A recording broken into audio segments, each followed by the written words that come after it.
The following contest is a singles match scheduled for one fall. Introducing first in the corner to my left, from St. Louis, Missouri, she is the Hand of Fortune, Unbreakable Savannah Stone!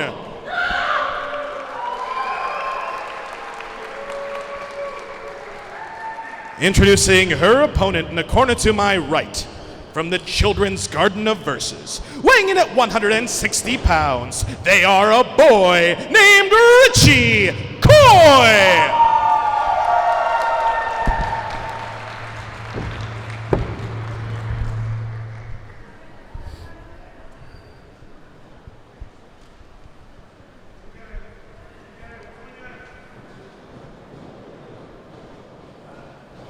Well, I have to say, Marty Queen, as we are getting ready to ring the bell, an obvious contrast of styles in this ring.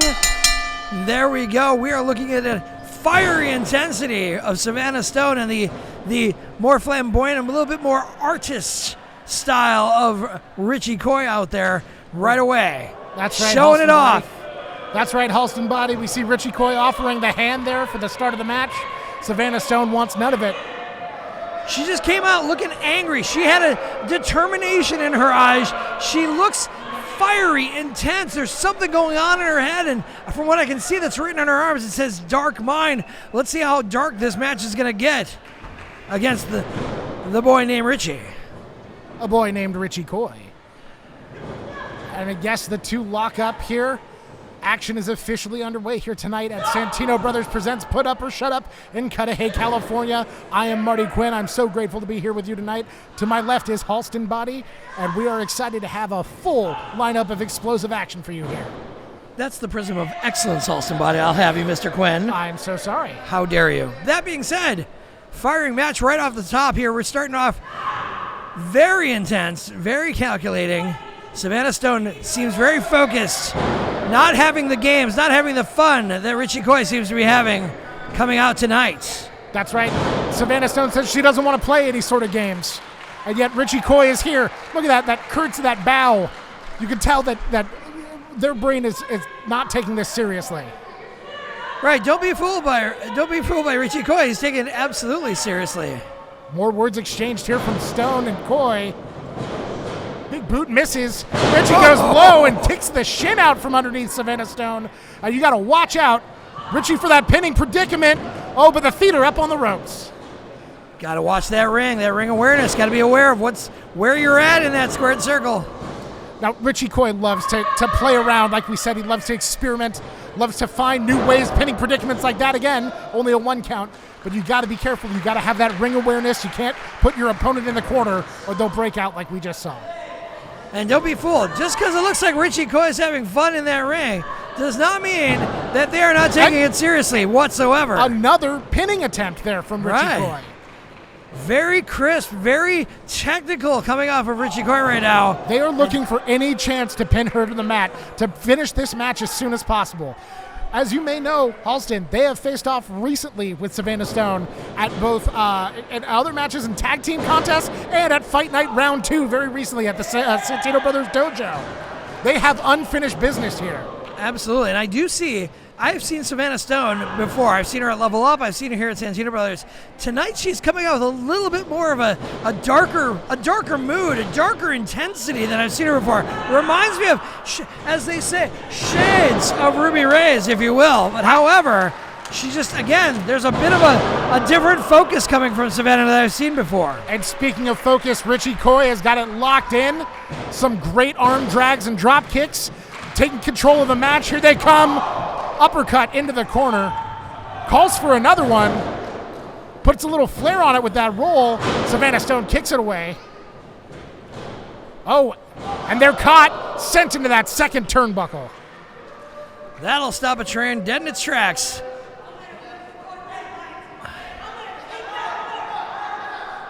Savannah Stone saying she's going to rip apart his mind?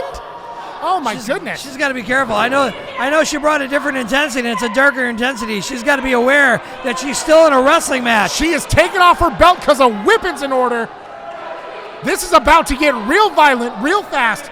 Oh, sends it out into the audience. Buckle first. Watch out, Stone. Listen, referee Charles Virabra Come on, he's got to keep this match in one piece, as they say. Charlie Wu in there. And again, the two meeting up, the blows to the face. Savannah Stone now taking control once again. As I mentioned, they have unfinished business together. At Fight Night, Savannah Stone said she was going to rip the heart out of Richie Coy's chest. And now she says she's going to attack the mind. I think she wants to take Richie apart piece by piece. And here we come over that top rope. Sunset flip going for another pinning attempt, but does not have the leverage. Stone goes for a stomp to the head, and Richie Coy makes her taste boot. Builds up a head of steam. Faces the turnbuckle once again and is folded in half. There's definitely a technical intensity coming out of Richie Coy. I mean, they're trying different moves, but being very, very calculated about it. He's not, they're not just throwing out whatever you get. He's just, doing that thing where they go into the mind of their opponent and try and figure out, listen, I'm here to do business. I'm here to take care of the pin. I'm here to win this match. They're not here to, show them off like Savannah's doing right now, trying to make an example of Richie Coy. I don't know, Halston. I might have to say that those early pin attempts were just a way to demoralize Savannah Stone, who is taking it personally now. I think she wants more blood than before, which is a tall order. It's hard to believe. What a chop! Well, Richie is feeling that one right now. Oh, second one for good measure. One more with feeling. They're going to get all four corners. They're going to hit for the cycle. Oh, not so fast. One back at you. Richie Coy avoiding the former 2-time 0-1 U.S. Women's Champion. Sends her into the ropes. No, reversal.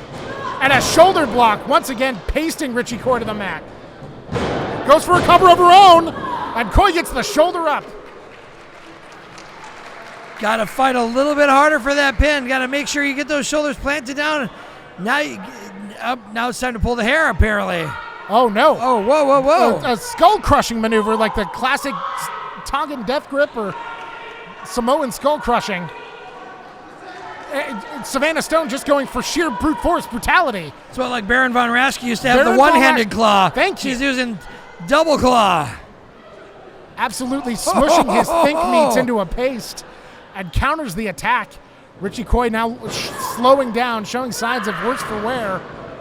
Oh, goes for the schoolboy. And big lariat. Could be staging a comeback here with that back elbow. See, that's what they talk about, controlling the style of the match. You hear about that in pro sports, NBA, NFL. You hear about it all the time. Who's controlling the pace of the match? If you get this thing moving at a pace that Richie Coy likes to work at, Savannah Stone's going to be in a lot of trouble because Richie likes to work fast and work very neat. Savannah Stone's coming out with a more of a brawler style and trying to slow it down and punish Richie Coy. Wow! Big code breaker off the ropes, goes for the cover. And oh my goodness, two. Could have been it. Could have been it. 2.5. Referee has to stop his hand at the last second. Richie Coy now maybe starting to feel a little bit frustrated, maybe regretting that early playing around with Savannah Stone after taking that punishment. They've got to stay focused. They cannot let Savannah get into their head. Richie Coy has that artistic temperament, tries to play it cool, tries to seem real calm, but one or two false moves, you're going to see a real temperamental genius. Oh, here it comes. Looks like going for a big DDT, but an escape. Oh, one big boot sends Richie Coy back down to the mat. Savannah seems to be calling her shot. See what's going to happen. Richie Coy escapes with the wrist lock. Richie, a lot of good techniques, a lot of good holds and submissions. You got to be careful, especially good at attacking the legs. Has not really opened up the legs in this fight yet. That could come back to haunt them. And it looks like Savannah's trying to get into what I would refer to as punishment mode. Trying to oh my goodness! Get to that point, but Richie clearly not allowing her to get to that point. Amazing German suplex. I almost used a swear word, Halston. I'm not supposed to. But Richie Coy with a beautiful German suplex. But oh no! Savannah Stone pops him up for the powerbomb. Turns his spine into jelly on the mat. She's trying to grab that midsection because she's hurt. Oh, curb Just as stomp bad. to the mat. This could be over. 1, 2, That was 3. it. Here is your winner, Savannah Stone.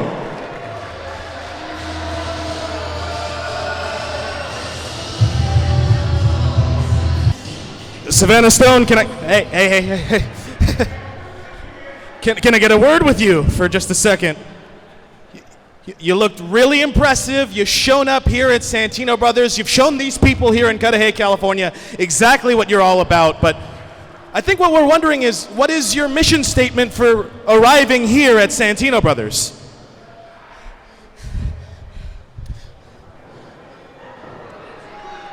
Laugh it up. Keep laughing it up. Laugh at me like they all do. That's what I thought.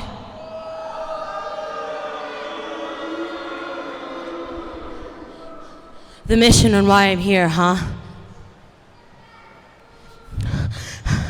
A mind is a fragile and delicate thing. Easily persuade, easily manipulated when you get into the wrong hands.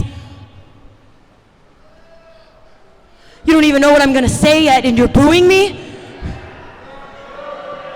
You people are the problem! I came here at Santino Bros. My mission at Santino Bros. Is to open your mind, whether that's by force, whether that's by manipulation, whether that's by persuasion, whether that's by your own choosing, whether I have to grip, steal, take, destroy each and every one of your minds to get the end result.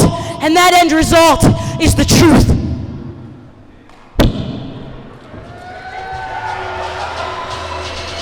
Mission statement from Savannah Stone. She's here to open minds by force.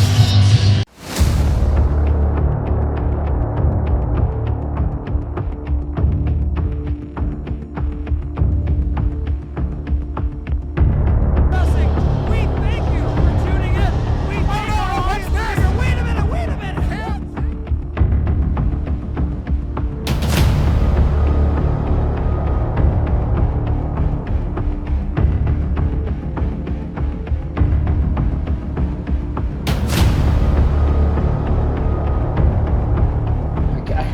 I came all this way looking for a certain individual, and he's not here. Do you know how disappointed I am right now?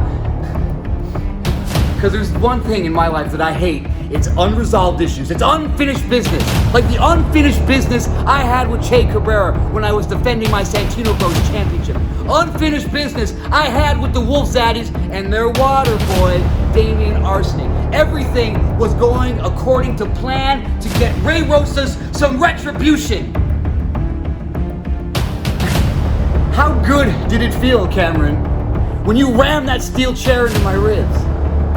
How good did it feel when you smacked it across my back? How good did it feel when you picked up my Santino Bros English championship belt and smacked me across the face and then walked off? Bet it felt really good. Bet it felt really good. You know why? Because I know you. You're young. You're hungry. You're overconfident. The epitome of a Santino Bros wrestling product. Because I know that. Because I was that. I've been here 13 years, and I've seen a lot of guys like you walk in, and I've seen twice as many leave. You were just a child when I first stepped into this ring.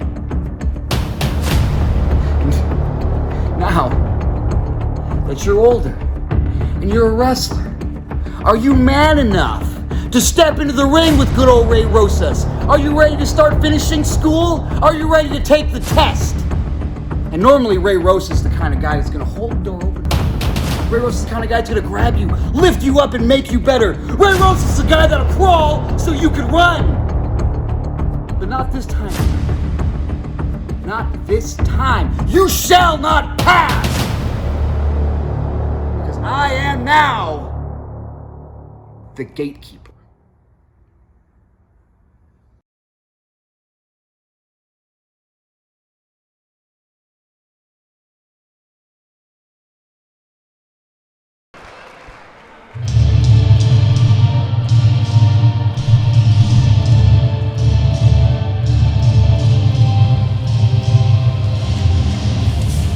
Ladies and gentlemen, please welcome your Santino Brothers Heavyweight Champion, Rosas! Like, where's your other one?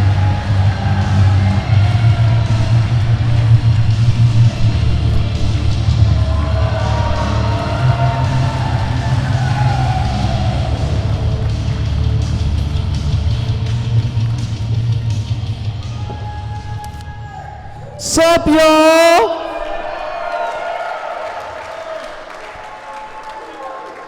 It's really good to see you here. Yeah, you know what? Despite everything that's happening, I'm in pretty high spirits, you know? Because all you guys are here. All you guys chose to come here and support me and Santino Bros Wrestling, you know, and I love that. But just in case you're new here, I'm the larger-than-life, living legend, soul-surviving, one-man army who defies all the odds, whose road is paved with gold, the one and only Rosas!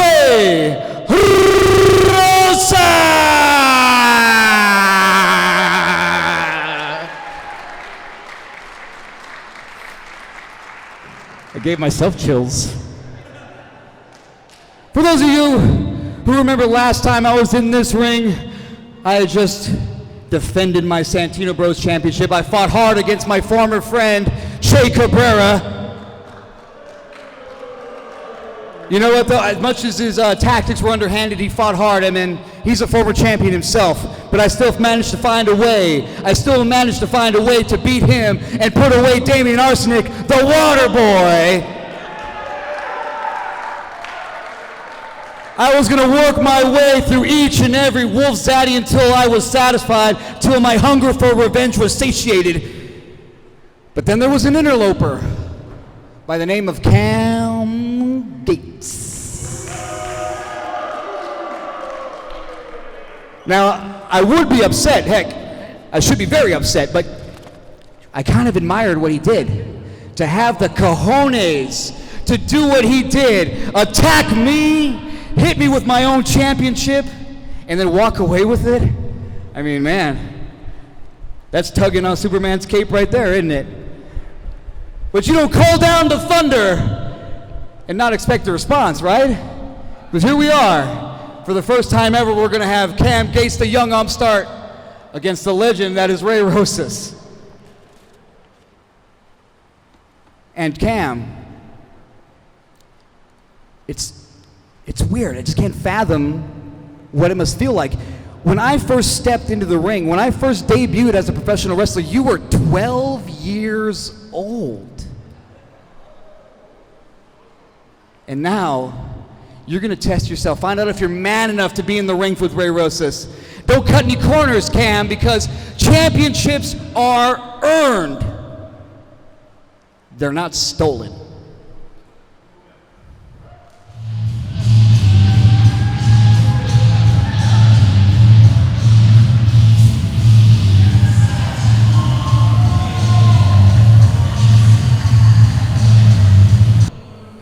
Ray Rosas, you're a man's man, a man's champion, a valiant champion, 1,002-day champion, an honorable champion, Ray Rosas. 1,002 days. And I seen what went down last month with Cam Gates. And I can't let the champ go out here with no championship belt after they've had a target on your back, ripping the belt, stealing the belt. I got something to present to you.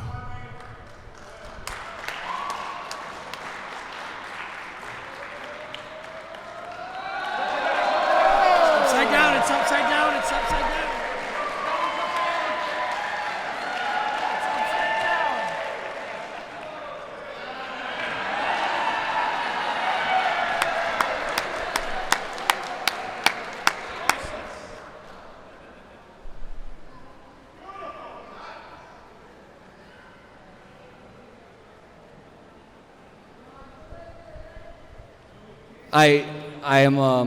I'm without words. I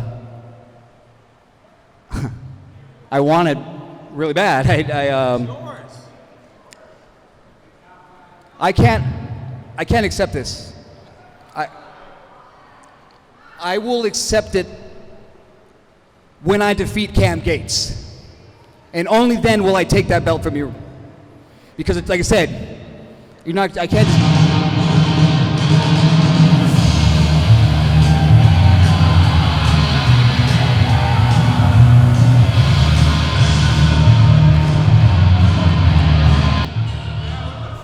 Hey.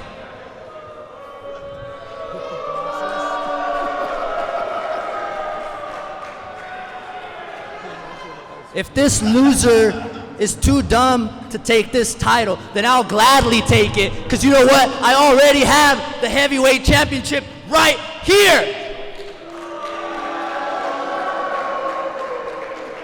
What kind of crap is this anyway, huh? I punked this guy for his title and he gets rewarded with the new one? What kind of crap is that, huh, Joey?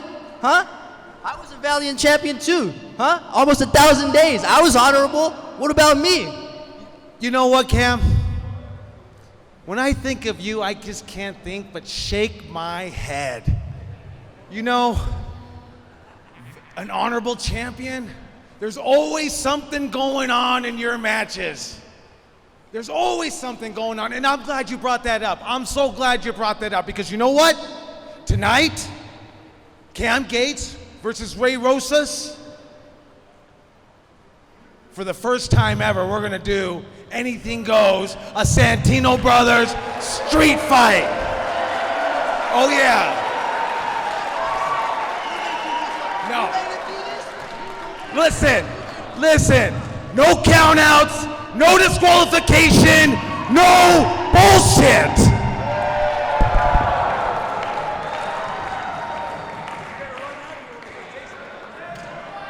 My goodness, big announcement from Joey Chaos, and Anything Goes street fight for the championship tonight.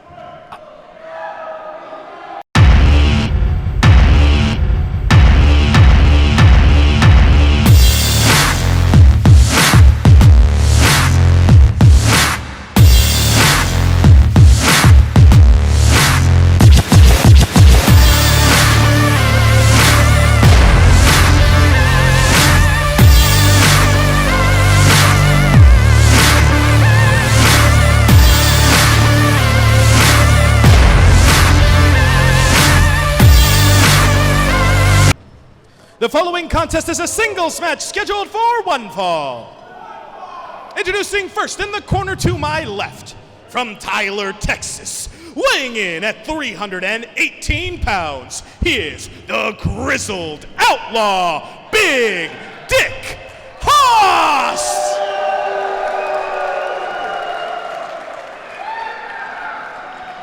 Introducing his opponent in the corner to my right, from Glendora, California, weighing in at 200 pounds, Alec Tomas!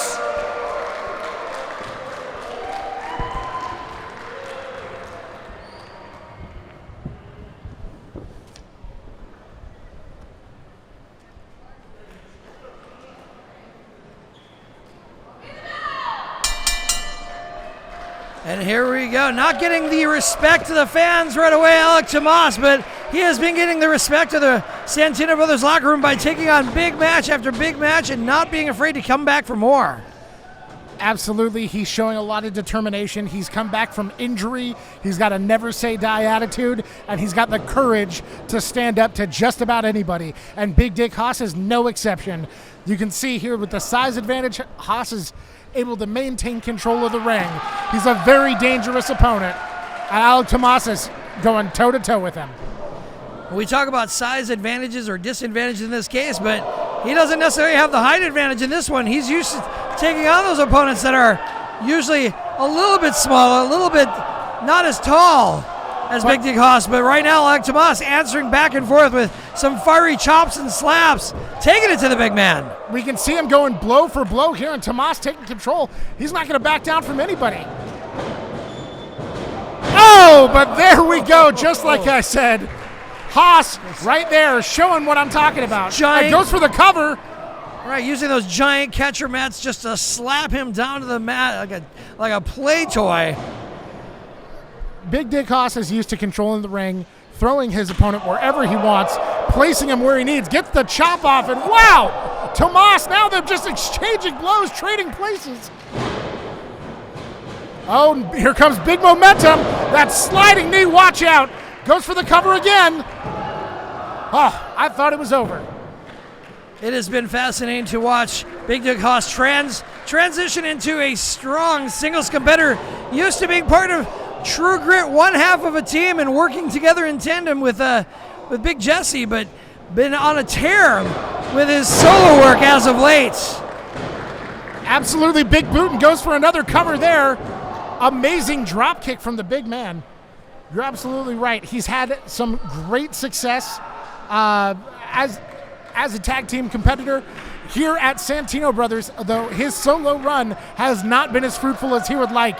Both of these men need a big win. They need to make something happen to start opening up opportunities to go forward. And here Haas sees an opportunity to attack. Oh my goodness, all that weight coming down, and another cover. Two. That's like a giant, like a corner of a couch landing on your midsection, just falling right on top of you. That does not feel good. And I think these frequent covers is a smart move from Big Dick Haas. Again, I don't know if you've ever used a weighted blanket. I finally got to use one like last month on vacation. Oh my God, amazing. They are. I agree. I'm with you on that. Getting the blanket off of you is a struggle. And just like those pin attempts, Tomas is wearing himself out, pushing his body off of him. And Big Richard. Tomas just felt like one of those, he just fell down like one of those CPR dummies. He just has no life to his body, just plopped over like that. The joints are there, but there's no tension in them. Yeah, he just crumbled.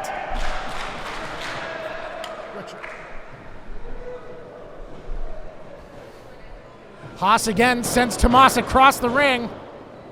Oh, sets up for the bull rush. Gets a big boot to the face. And Tomas now on that second rope. Even taller now. Wow, great Hurricane Rana. Love the sight of that.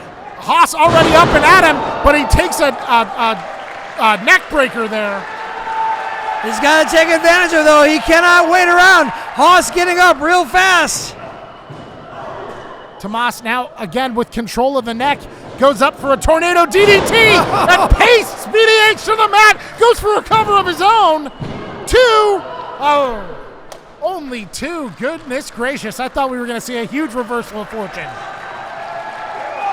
Pumping himself up, getting the crowd behind him, waiting for that. It's almost like he needs permission, but he doesn't need permission. He's got to take care of this. This is going to, oh my God, what is he setting him up for? What is he going to, oh no, he's got that big fireman's carry slam. See if the time in the gym has paid off. See if we can get that extra weight up on those shoulders. It's a very devastating maneuver when Tomas can pull it off, but again, Haas. Oh my goodness, plants him. That could be over. Two.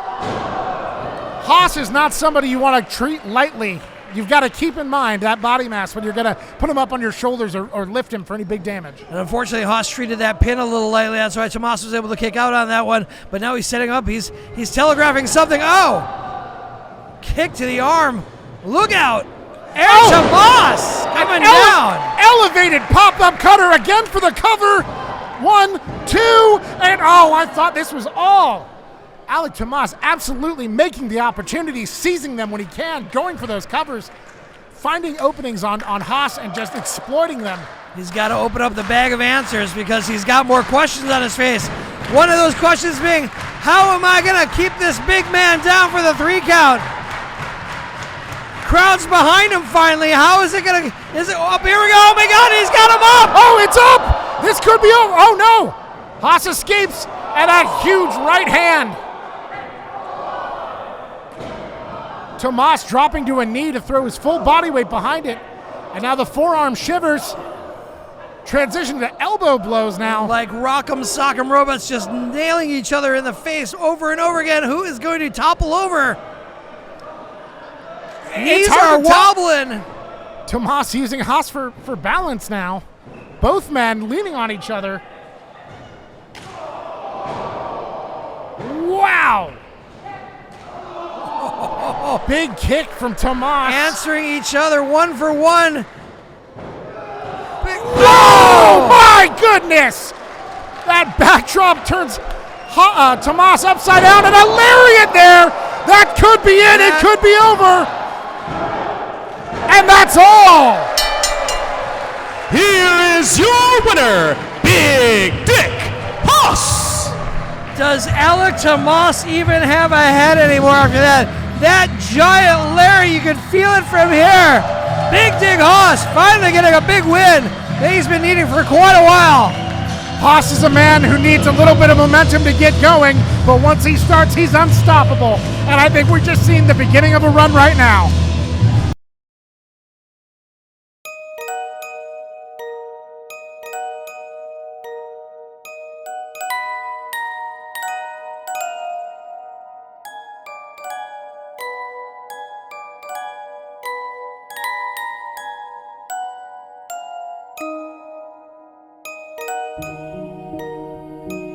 Now take heed, charming one, to what will transpire.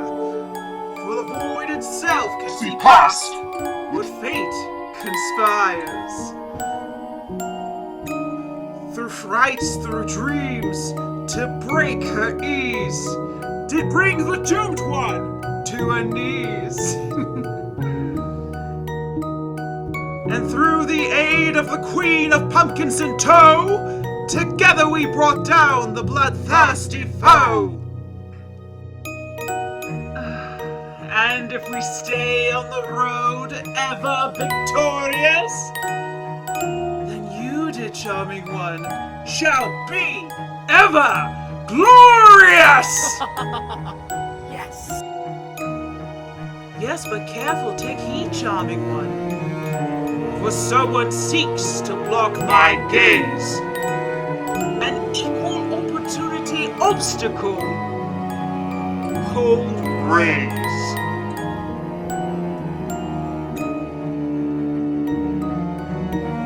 But do not worry, dear charming one, for your servant knows how to rise above, and that is to send her crashing down with an auntie's love.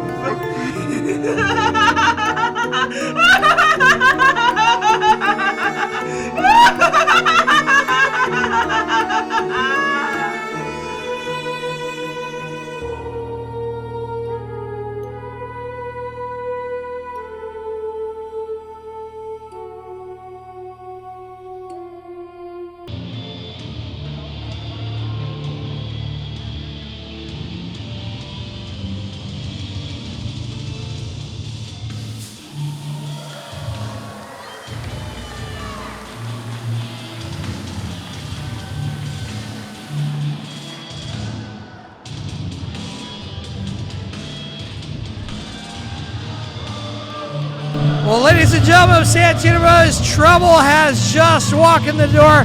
The chill is in the air. Auntie, Heidi, and charming one, Biagio Crescenzo, making their way to the ring. I mean, I can only smell trouble from these two whenever they arrive here at Santino Brothers. These two are sinister with a capital Sis. And you've got to be aware, Biagio brought Auntie Heidi onto this plane, summoned her from the void. To what end? What were they thinking? Every time they show up, I tend to have more questions than I do have answers. But maybe that's the point. Maybe that's their angle.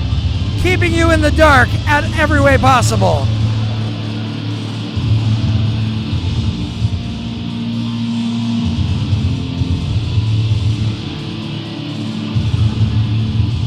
Auntie Heidi peering into the reflection of the void, and the void peers back. Adnan Qureshi better not get too close to that void. I don't know how our ring announcer Adnan Qureshi survives these kind of encounters, but it's a blessing that he does. Now you people sit down and can finally be quiet. Because, whoa, you're gonna boo me? I come out. My dear Auntie Heidi, do you hear these people, these dear sycophants?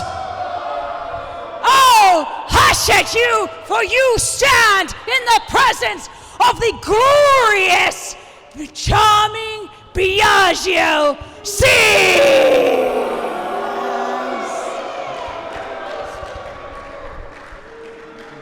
Is that what you people do? That's how you people show respect to one of the greatest wrestlers in Santino Bros? Okay, now seems to be that you guys know who's running this show. Over the past few months, we, the Void, have been on a tear, a reign of charm. Delilah Doom, El Primo Genio Tribeca. He should have stayed on my team, but that's what happens when you betray Charming. And now, as the crystal ball has said it over this past weekend, Auntie Heidi, what do you have to say about that? Thank you, oh glorious Savannah. Oh, hush up, you! Besides, I have matters to attend to, an equal opportunity obstacle by the name of Ruby Raze. Silence! Silence, you worm!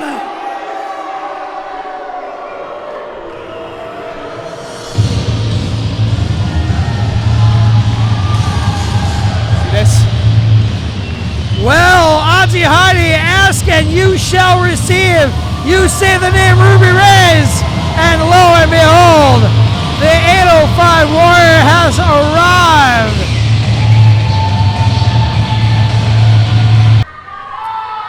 The following contest is a singles match scheduled for one fall. Introducing first in the corner to my left, being accompanied to the ring by Charming Biagio C. From Loreungton, England, she is the dapper Banshee, Auntie Heidi.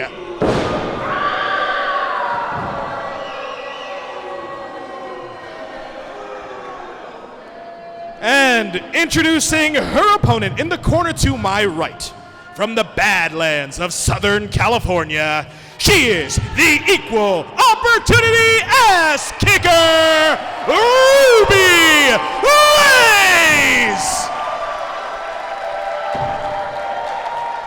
Well, this is an opportunity for Auntie Heidi indeed, but will she get her ass kicked? We'll find out.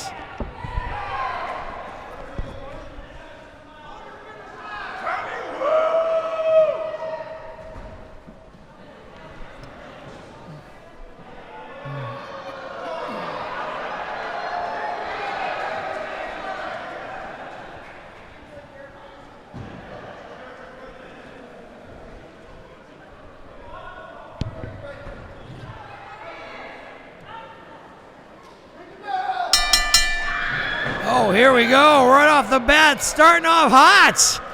Taking no moments to size each other up. They're just going right into it. That's right, the dapper Banshee streaks across the ring and locks up immediately with Ruby Raze.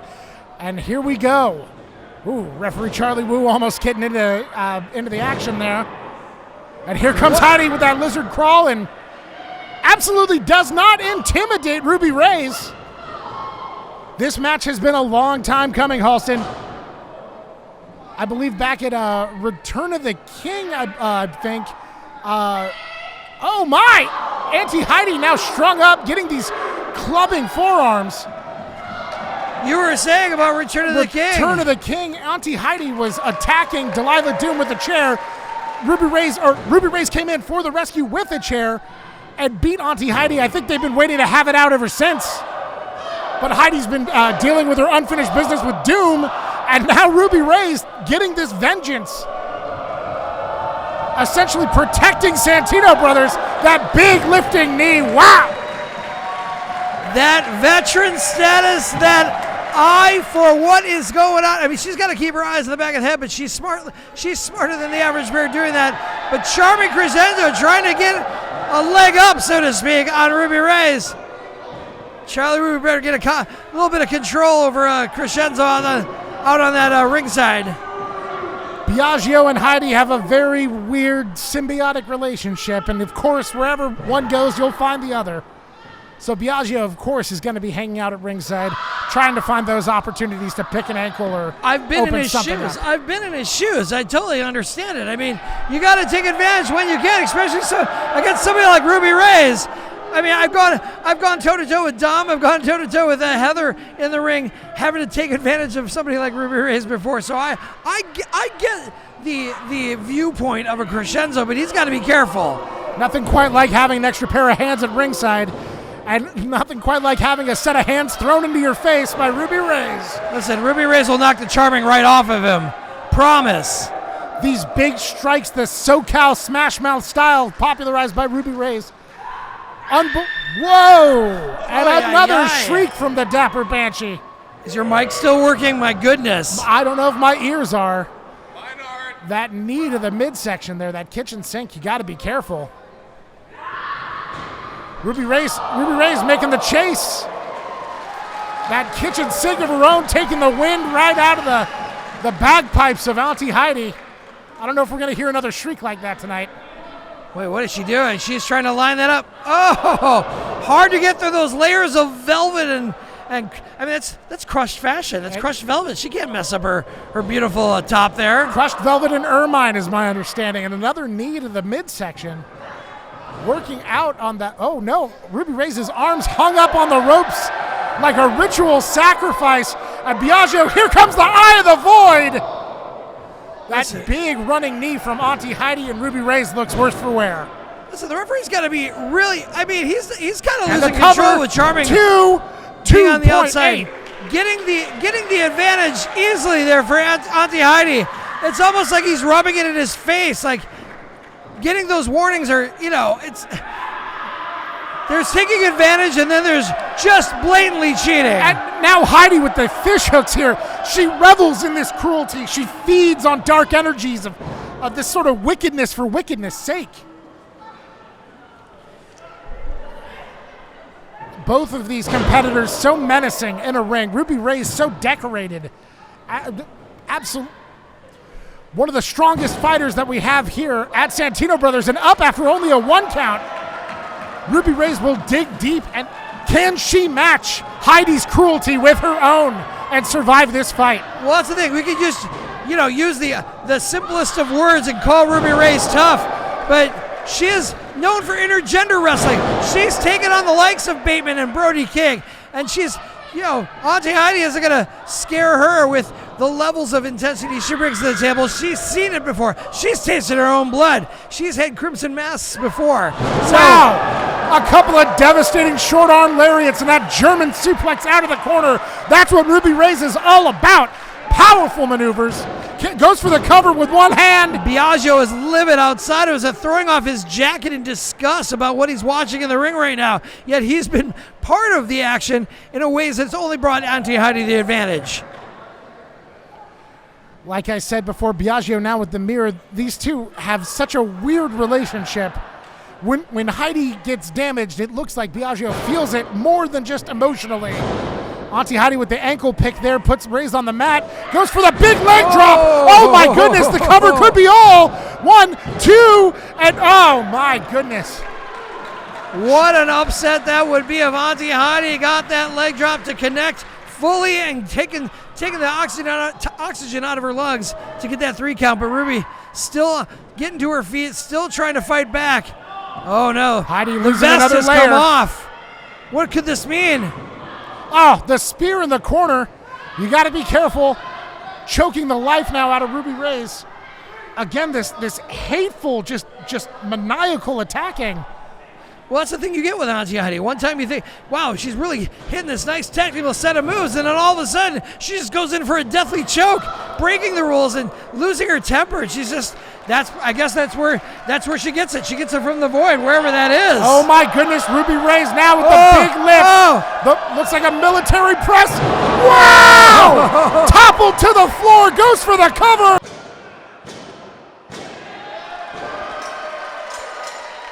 Here is your winner, Ruby Raze!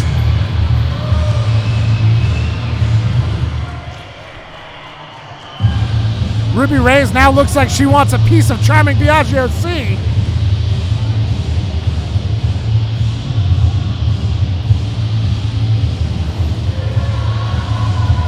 Ruby, a relentless competitor, and oh no, watch out! Ducks the mirror, Dream Smasher! My goodness! Not a smart move by the Charming one.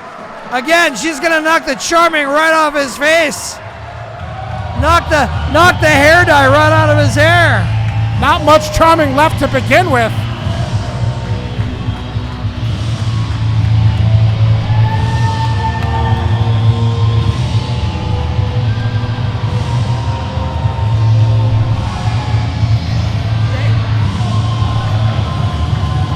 Oh no, oh no. Oh wow! The Soul Eater Spear!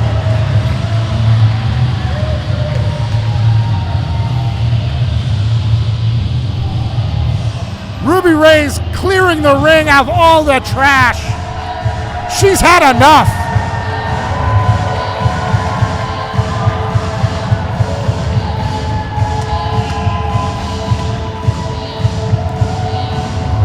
Do you want to become a pro wrestler? Do you think you have what it takes? Do you have the ability to dig down deep and do something you never thought possible?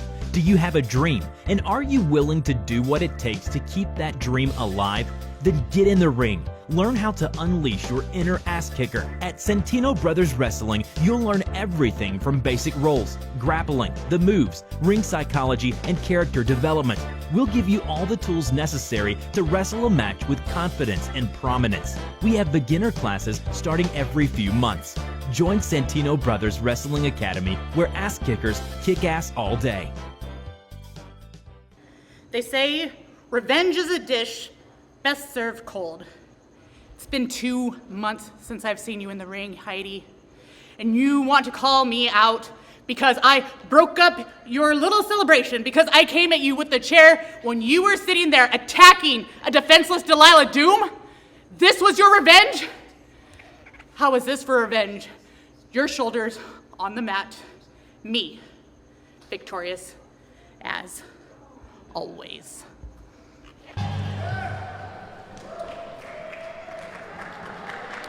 The following contest is a tag team match scheduled for one fall.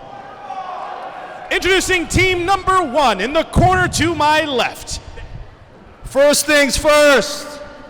Oh boy, here we go. Shout out to our water spray man, who's obviously missing tonight because he's got an anniversary, so good for him.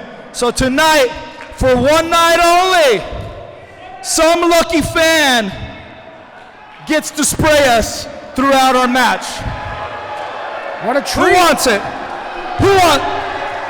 Hey, I think maybe she wants to spray us. Are you raising your hand, Marty? Or do we want to spray her? I'm not raising my hand. Come on. Who's it gonna be? Who's the lucky person? Listen, I'm sure Who's some gonna be fan the feels one? they're super lucky right now getting to spray down Che Cabrera, but that begs the question, where is Damian Arsenic? We want to go to Where do is that, he? some dude. Good question. He normally keeps these boys hydrated. Equality, right? Equality. We want equality now. Okay, a guy can do it tonight. A guy can do it. We want equality here.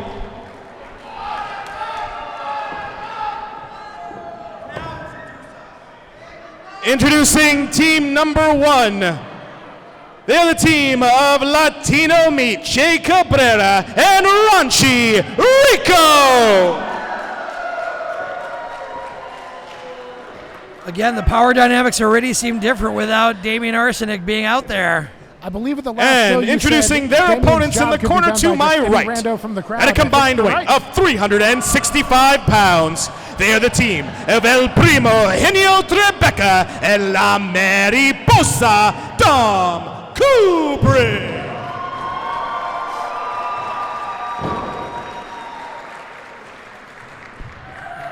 It's like that tag team of El Primo, Genio, and La Mariposa.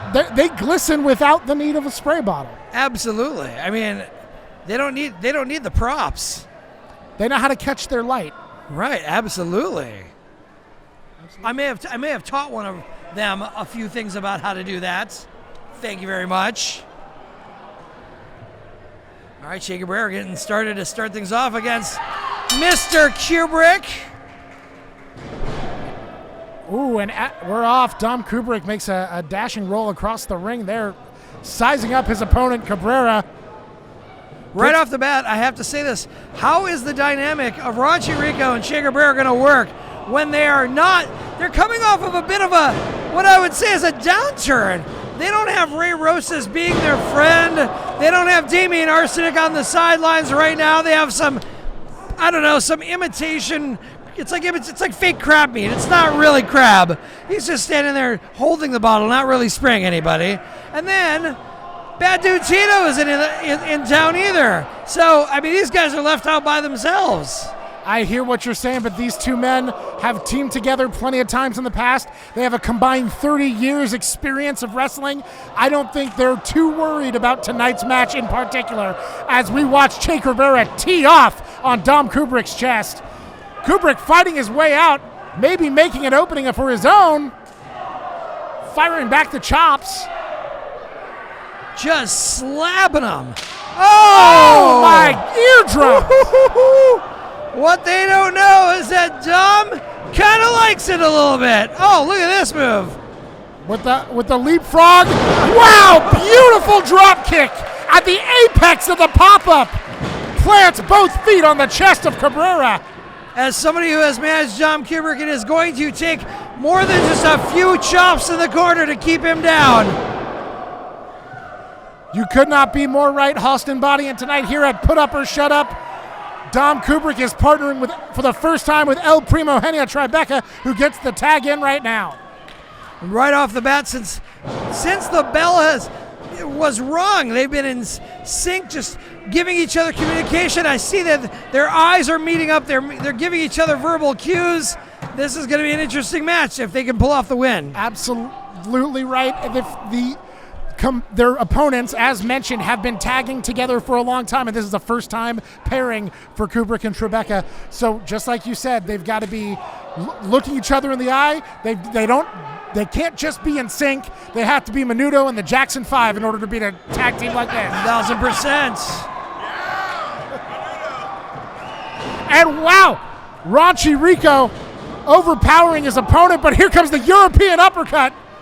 One of the specialties of El Primo Genio. Oh, but he's caught up in that fireman's carry. Manages to escape. Oh, that's a dangerous position for Rico. Right, way too wiry, way too full of energy to be held up like that. He is taking advantage of that quickly. Wow, a nasty slam there. Could be all, no, it's only two. See, and Che trying to get that advantage. He knows that he's not feeling the spray. He's not feeling the Damian Arsenic aura of water on him, and trying to get in on this match. Not going well for him. The tilt-a-whirl. Genio finds himself back on his feet. Oh, backbreaker, stopping the momentum of El Primo Genio. Tribeca now holding that lower back, looking to be in some serious danger.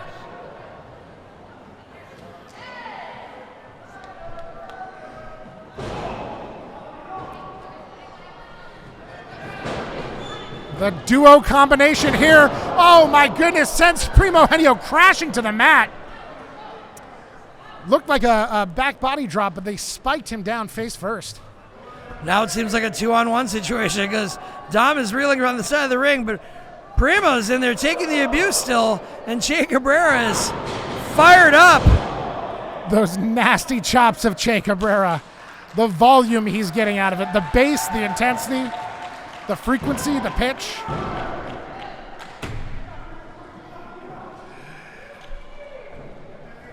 Oh, now sending him into the corner for the big boot. Another tag here between the Zaddies. Lighting up his stomach. El Primo Genio now fighting for his life. Right, that's the thing to note too. They're not picking on any weaker opponent. Both Dom and Primo are strong competitors. Oh, watch out. Oh my gosh. One. Unfortunately, Primo's getting the punishment right out. He's the one in the ring, and they're just taking it out on him. Unfortunately, La Mariposa has to sit by the sidelines and wait and watch and hope. They're targeting that lower back, that C1 vertebrae. Now they're just clubbing him and keeping him on their side of the ring in that no man's land. That's the veterans' advantage from these two. They've worked together. They are a well-oiled machine. Dom Kubrick, though, You can see the fire in his eyes. He wants a piece of that action, and here he comes. He's coming in hot, goes for that low blow, and breaking out of his cocoon to fly over those ropes. The stunner gets stopped, but he trades him with a soccer kick to the brain. Now double chops from Cabrera. Dom Kubrick is activated. Going for those big maneuvers. Can he get him up for a suplex? Sent into the ropes once again. The rebound, the Cazadora folds him over. Can he make a pinning predicament out of it? 1, 2, and he kicks out.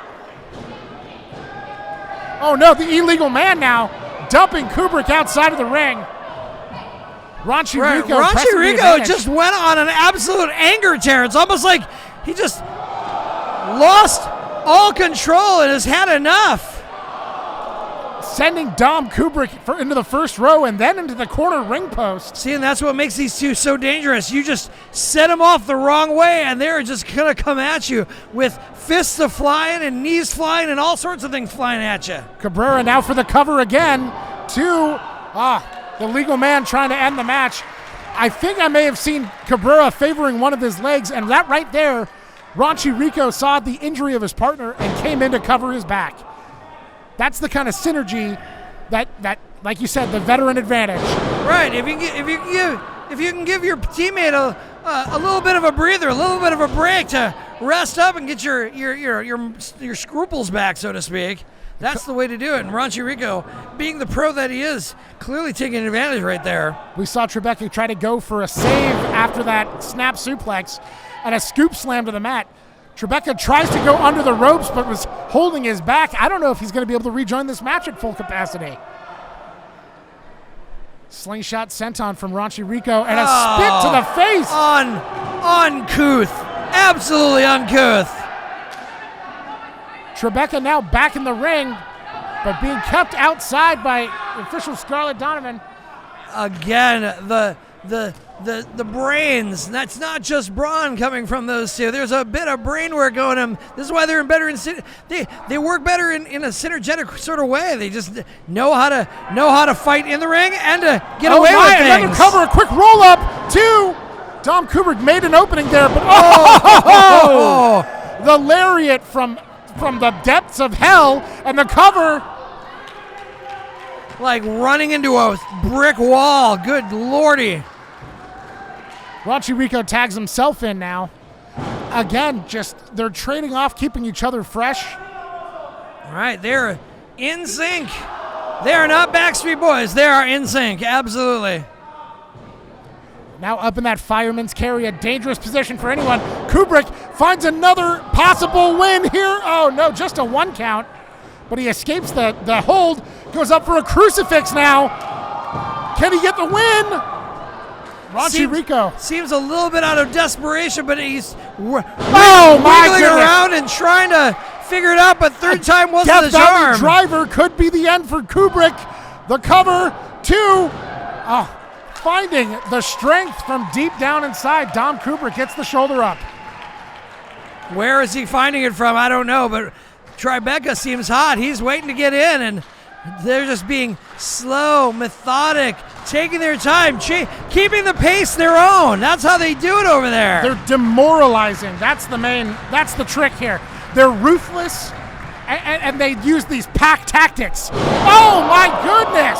And what was that reversal?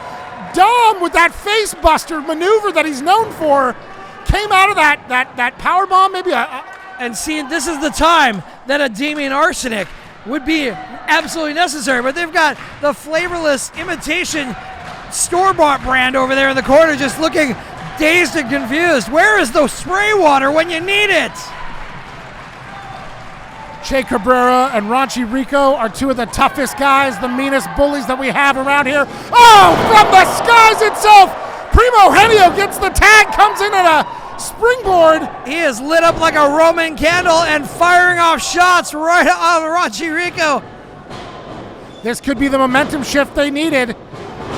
Rolling heel kick there. It is a black and gold blur in the ring right now with El Primo Genio taking advantage. Wow. Trying to finish it off. Modified Blade Runner maneuver, goes for the cover. Oh!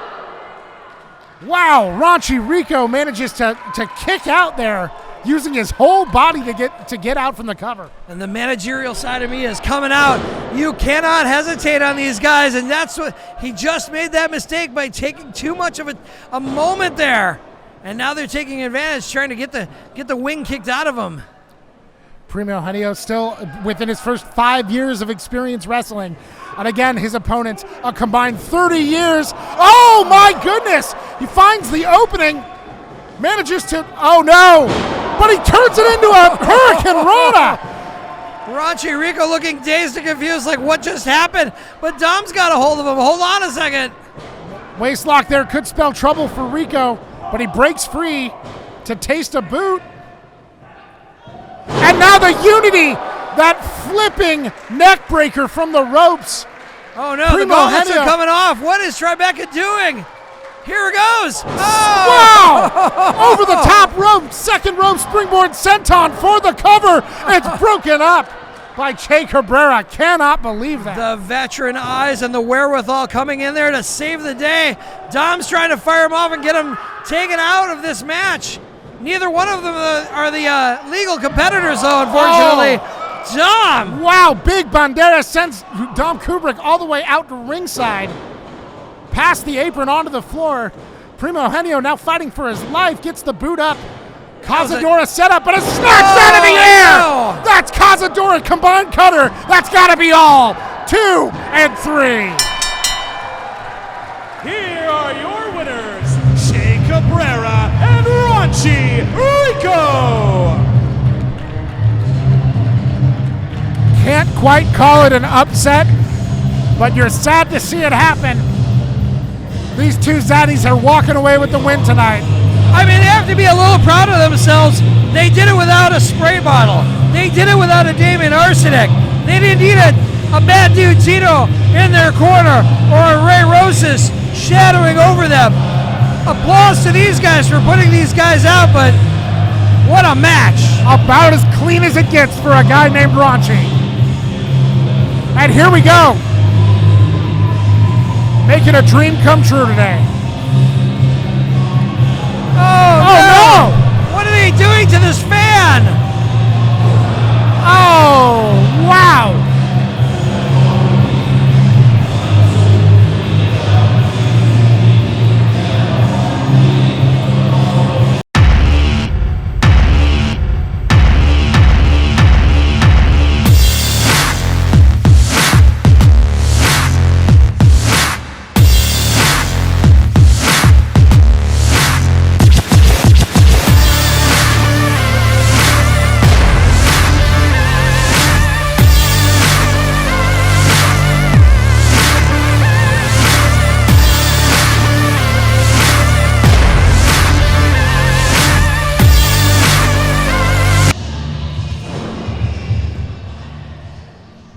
The following contest is scheduled for one fall, and it is for the Santino Brothers Inner City Championship.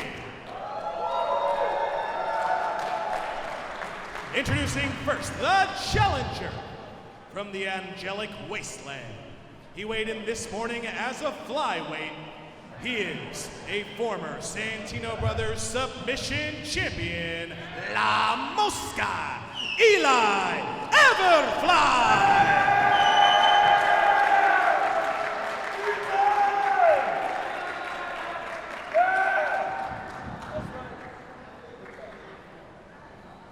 And introducing the champion from Pico Rivera, California, weighing in at 170 pounds, he is the Santino Brothers Inner City Champion, the Gravity Renegade, Lucas Riley.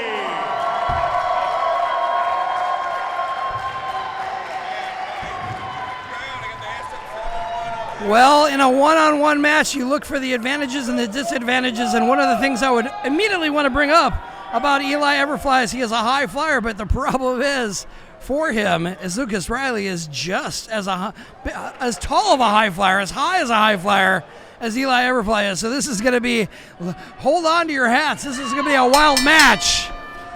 You said it, Halston. There's the advantages that Eli Everfly usually brings to the table with his speed, his agility, his quickness. He is matched pound for pound with Lucas Riley. And pound for pound is an apt choice of words. Lucas Riley has been putting on mass lately. He's been getting stronger, more formidable. Championship gold has looked good on him, and he's risen to meet his title. This match, I feel there'll be parts of this match that are going to be a blur because it's going to go by so fast. These two are speed demons. They know how to bounce. If you blink, you might miss it. That's the type of action they bring to the table. But right now, they're feeling each other out in the beginning of this match, trying to wear each other down early. That is true. Eli Everfly is a master of holds. Lucas Riley, no slouch himself with that unorthodox maneuver there. Pulls, he doesn't get the shoulders down, but keeps him on the top of his head. But that's Eli Everfly right there, is crazy and unpredictable. You never know what you're going to find when you face somebody with a mind like his. Kind of an interesting startup. You'd think they'd start bouncing right off those ropes, trying to get that upper hand from, the height advantage, obviously, but they're absolutely trying to, it's almost like when you watch arm wrestlers and they're trying to feel each other's hands and where their thumb is placed and all that. It takes them a while to get that grip, and that's what they're doing right now. Right now, the test of strength sizing each other up. Everfly looking for the right move to make here. He wants a taste of that championship gold. Who doesn't? Lucas Riley has brought a lot of prestige to the belt. Oh, and here comes a monkey flip from Everfly, but they don't break the hold. Oh! Both men bridging on the top of their heads. And then a pass over there from Riley. Cazadora set up from Eli Everfly into the arm drag. Passes over, shoulder block. Puts Everfly down to the mat.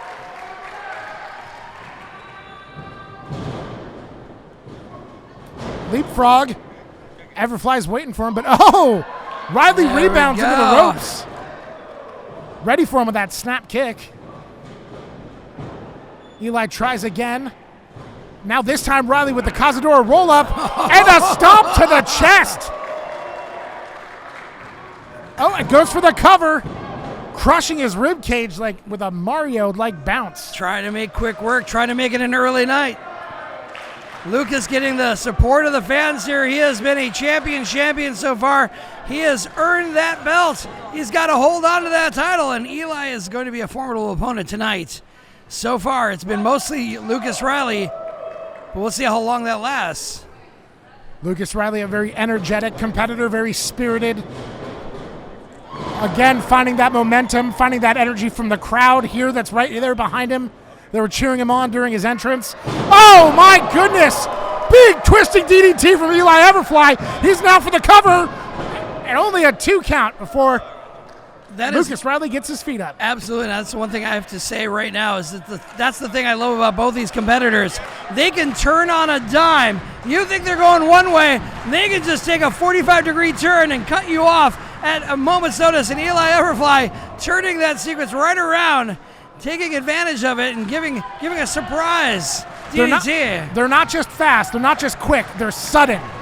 That's a very important distinction. They find that momentary opening. Wow! That rolling heel kick leaves a bad taste in Lucas Riley's mouth. Here comes Everfly off the top rope. Whoa! Avalanche Hurricane Rana spelling trouble for the champion. So one thing I know about Eli Everfly, don't ever be surprised by his size. He will get up higher than you could ever imagine. This is, oh no, where is he going with this? Oh, moonsault into the fans, into the front row. Almost taking out the lights on the truss there. What a jump. Reminds me of back in the day of the Atlanta Hawks. Spud Webb reminds me of those. He used to be in the dunk contest. That dude was like 4'11". Unbelievable. Oh, look, clearing the crowd. Where is he going with this? This is just going to be danger personified, and that is Eli Everfly's middle name. Does he want a runway or a crash zone? It's like he's setting up bowling pins for a strike here. Here he comes. Oh! Nasty kick. Keeping him down, trying to torture him. But again, this is where's the referee in all this? I mean, he's got to get control of this. This is not going to be fun for one of these competitors if something goes wrong out here. Riley now with the super kick, making some distance between him and Eli. You know, when you're taking these... Comes out of... Oh, no! Almighty! Flipped and deposited onto the chairs. He's just a boy, Eli. This is the area of... I mean, you're supposed to win in the ring, but when you're out here amongst the chairs, amongst the hardwood, I mean, there's steel everywhere. This is... You could get injured at this point. Eli could be taking him out. Oh, and a sickening thud on the hard parquet floor. I mean, real talk, he might not be able to win, but he might be able to injure him, leaving that championship void if he can't defend himself. Everfly has been thinking about this for a while now. He was scheduled to face Riley at our last show, but was unable to meet Lucas Riley, who had a... Oh, my God, a chop for the ages. I know we have a street fight later on with Ray Rosas and Cameron Gates, but this is turning into an absolute brawl. We might not need the ring for this one. As I was saying, Lucas Riley unavailable for the last show, had to cancel last minute. Eli Everfly has been thinking about this. A stomp of his own comes crashing down. Riley, worse for wear, goes for the cover. 2.5. You have to wonder if there's an advantage for Eli Everfly in a situation like that. Is he going to have time to study more tape? Is he going to have time to watch the moves of the aerial assault of Lucas Riley from years past? How he moves, how he thinks, what he can possibly telegraph in a move like in a match like this to get that championship around his waist. At the very least, we know that he's been simmering and thinking, and that desire and that aggression has been boiling over, as we see demonstrated by those disrespectful boots in the corner. Right. Don't be fooled by the green tongue. Don't be fooled by the flashy colors. When Eli Everfly wants to get mean, he gets mean. And he has been nothing but mean to Lucas Riley so far. He's got a green tongue and gold fever. He wants that championship for himself. The two men now exchanging slaps to the face. Trying to just prove a point, I guess. Oh! Everfly with the enziguri sends Lucas Riley into the corner, catching his breath. Woo!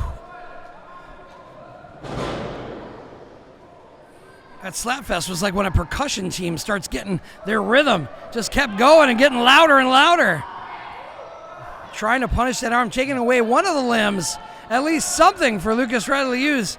You know, I mean, if I were to give my managerial input, if I were to try to give them some guidance for two folks who are absolutely at the top of their aerial game, I would try to take out their legs, their knees, something they can't jump from. If you're just trying to take an arm out, they can still kick you. At cover now, Riley was weakening that leg. Eli kicks out. He was weakening that leg for the schoolboy pin attempt there. Riley gets the boot up, keeping himself safe from the danger. Goes for a sunset flip, and no, pulls him over into a complicated package maneuver. Bye-bye, says Riley. Pastes him to the mat with a DDT. Like a hammer to a nail, just pounding his head right into the middle of that mat. This could be it. He took Everfly off of his feet and flipped him over and just deposited him head first. Woo. Lucas Riley's been competing all over. You said he's been at GCW. He's been wrestling for New Japan Pro Wrestling. I don't know what kind of new tricks he's picked up in this recent time, defending that title, just getting out in the world. But maybe he's got something Eli Everfly hasn't seen before. And I hate to stir the pot, but you know me, I love stirring pots. Here's the question I have. Oh my, Halston, we're at an 8 count here. Looks okay, both men are getting to their feet. You may go on. There we go. But the question I have is, how did Lucas Riley prepare for this match? I mean, he's known Eli Everfly for years, but when you don't wrestle again, if you're not taking on the competitor, it's a blank slate. You don't know where he's coming from. You can see he's digging into that intensity, that furiosity. Riley now I've never seen him lit up like this, but Everfly puts a stop to it right there. But here he comes with that Superman punch. And now off the ropes with his own momentum. Oh no! Stops short with the knee. Oh! Catches Eli unaware. Oh! Another running knee, goes for the cover. This could be all. Oh no! No! I thought I saw teeth flying out of Eli's mouth. My God. Scarlett Donovan saw feet flying onto the ropes, rolls him over for a cleaner cover, and no such luck. He had him, Marty. Now he's got to regroup, but he can't regroup too long. He's got to take care of business. Eli is down. I mean, did you see what flew out of his mouth when he kicked him with that knee? It was just unbelievable. It was disgusting, whatever it was. I don't want anything coming out of Eli's mouth. Looks like Riley's calling for it now. He wants to put an end to this. Feeling confident, but he's got to take care of business. He's got him in position. He's got something planned here. Oh, no.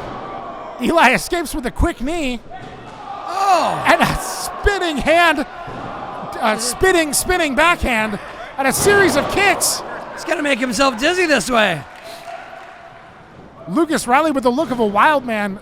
Eli grabs the trunks and finds his opening now. Gets up for that DDT attempt again, that satellite DDT. No! Riley stops him, puts him down with a snowplow, goes for a cover.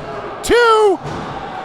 Does not get the job done. Where is Eli even getting this from? It seems like Lucas has had the advantage for most of this, at least the last part of this match so far. You were asking, Halston, how does Lucas Riley prepare for a fight against Eli Everfly? The thing is, you really don't.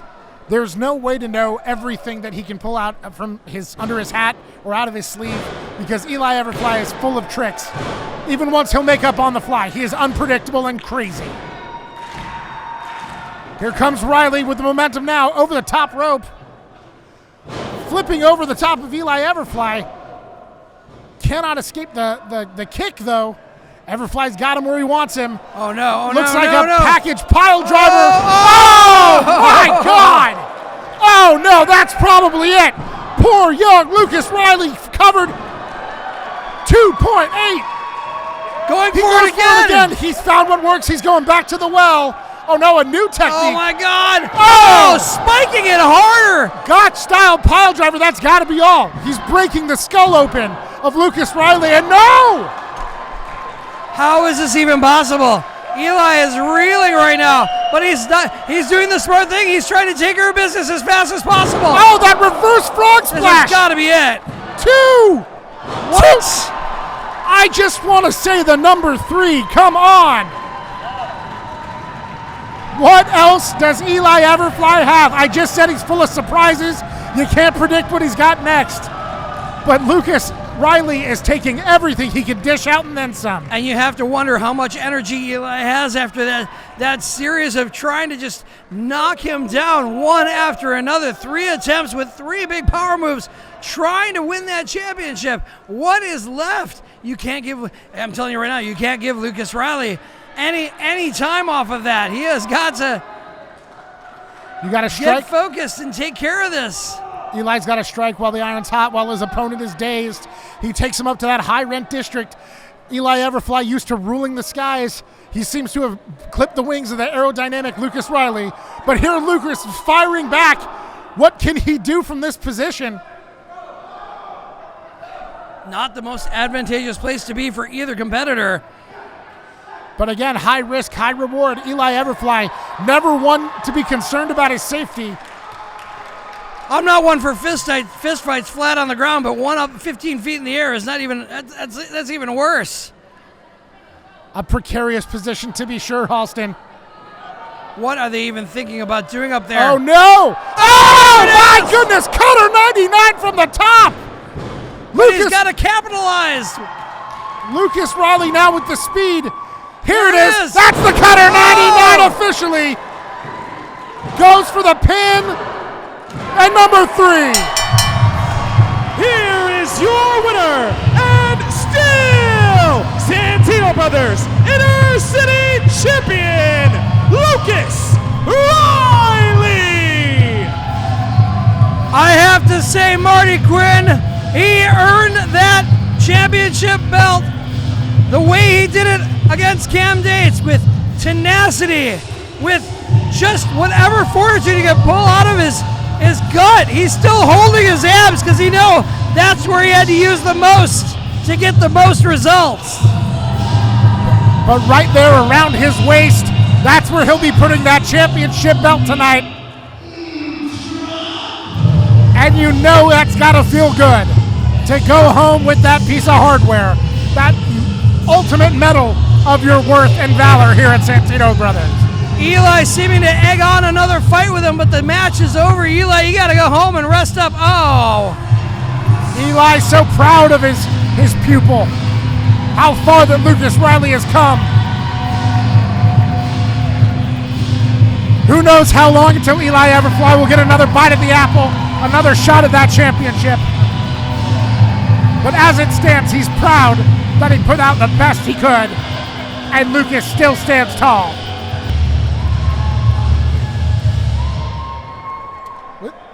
What the hell? I'm checking my notes. What the hell is Jack Fancy doing here? Maybe managerial services?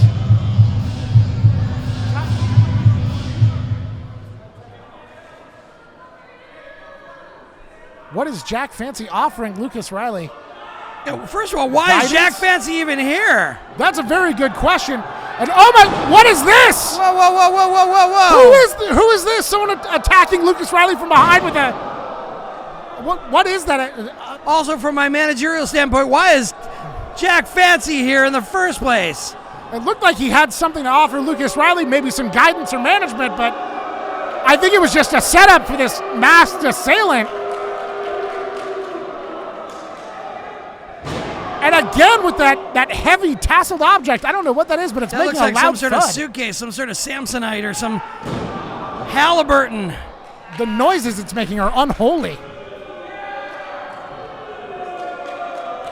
Looks like Jack might explain himself. Wasn't that beautiful? Wasn't that great? Hey, when Jack Fancy, that's me, when Jack Fancy has the microphone, you people shut your ugly mouths, okay? I think that applies to us as well. So rude. So rude. Deeply rude. Because I want to introduce the newest member of Fancy International. Not yet, not yet. He is bona fide. He is certified. He is qualified. He is the greatest technical wrestler in the world today. I give you Mr. Alonzo Alvarez. What? Lucas Riley's former training partner. They go way back like car seats. What a betrayal. Listen, Alonzo Alvarez, he used to be under my tutelage. What? Lucas. Huh? Look at me when I'm talking to you, Lucas! From day one, it's always been about us, Lucas. It's always been you and I. I mean, look, we started together. We've trained together. We had our very first match together. Heck, we've even traveled the world together. Huh? We were once brothers. But I'm sick and tired of sitting in the back and watching you get put in the spotlight.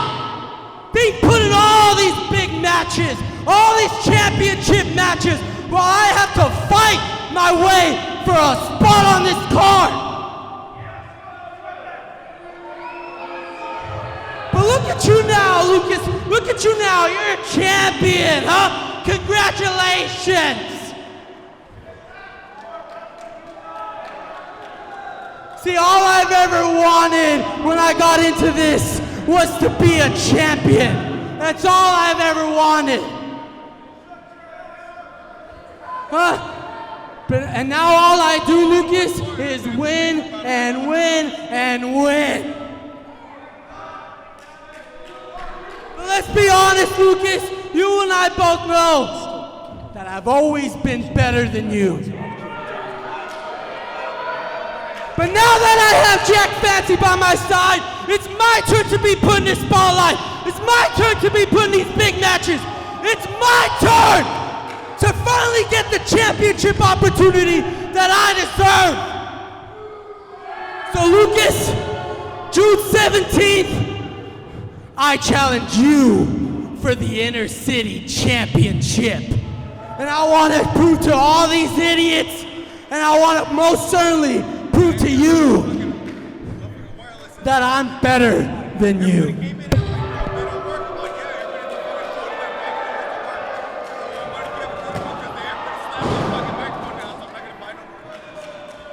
Wow, harsh words from Alonso Alvarez, who said he's tired of waiting for his opportunity. He's making his opportunities now and sneaking up on the champion, Lucas Riley. I'm more offended that Alonso Alvarez didn't call me back. I mean, what is he doing with Jack Fancy of all people? Does Jack Fancy, how did he get invited into this building? Alonso, I told you when you signed with Jack Fancy International, that big things would happen, and tonight we made an impact, and on June 17th, right here in Cudahy, you've got your title shot, and let me show everyone this. There it is. It's official. It's briefcase official. Alonso Alvarez is with Fancy International. You see this? This? Sooner or later, I'm gonna be #1 at Santino's. Oh, you already are #1, baby. Good God!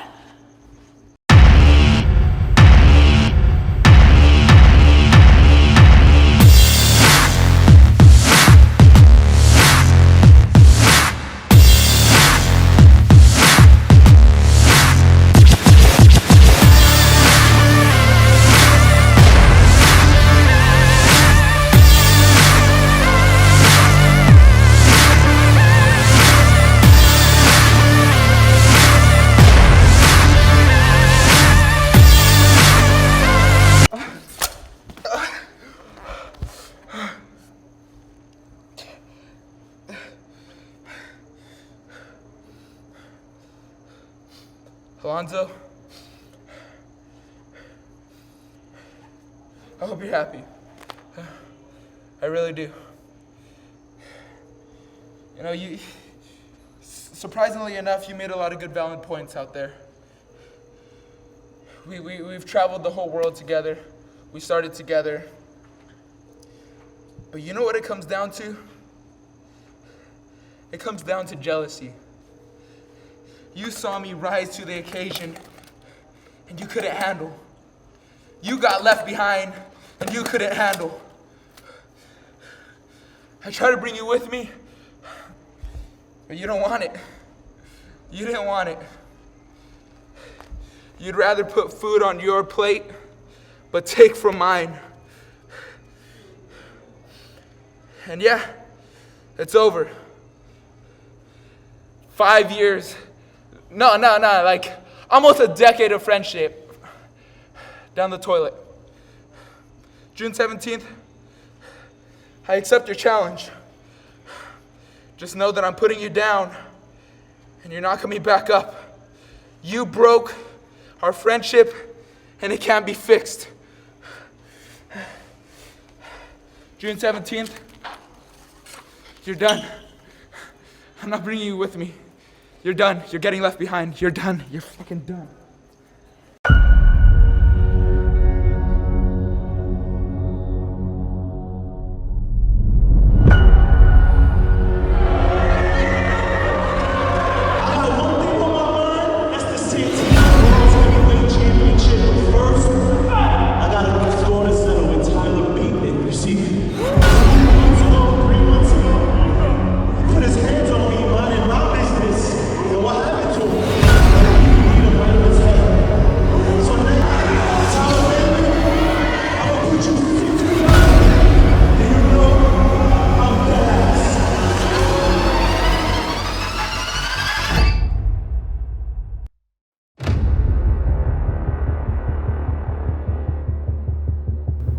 You're a religious man, Boogie.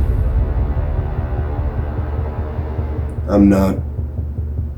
Because I see this rotten, miserable world for exactly what it is. You have been saying that you are going to put me 6 feet under. And I'll show up dressed for a funeral. Regardless of what you believe or not, Slice, guarantee you May 14th, you and I will be sharing a religious experience. you're gonna learn is that my right elbow is your god.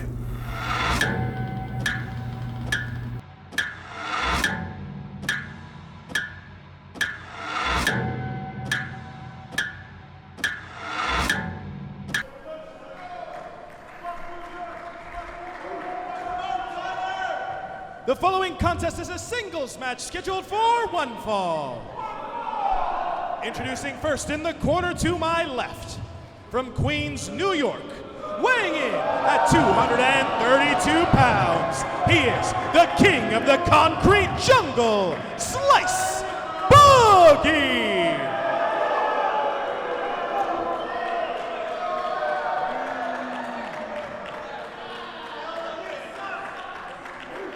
And introducing his opponent in the corner to my right, from Moore, Oklahoma, weighing in at 230 pounds, he is 1/3 of the Ring of Honor World Six-Man Tag Team Champions,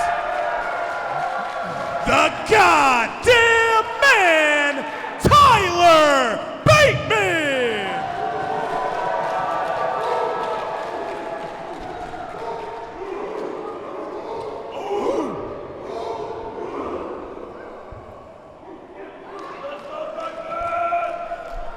Well, here we go. This is gonna be a fight. If you came looking for a fight tonight, here it is, because this one's gonna be brutal.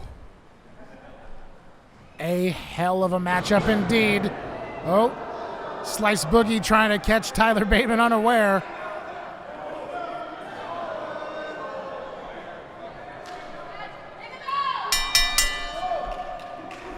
And now officially under the Slice wire. Boogie said he was not afraid of the Boogeyman, but I don't know if he faced the Boogeyman eye to eye, face to face, toe to toe in the ring like this. This is, oh boy. You know the difference between street danger and like dark alley danger? That's what this match is personifying. There is a distinction between these two men and the types of violence they love to revel in.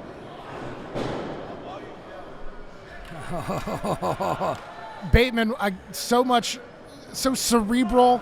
He's already thought this match out in his mind 100 times. He's got devious plans here.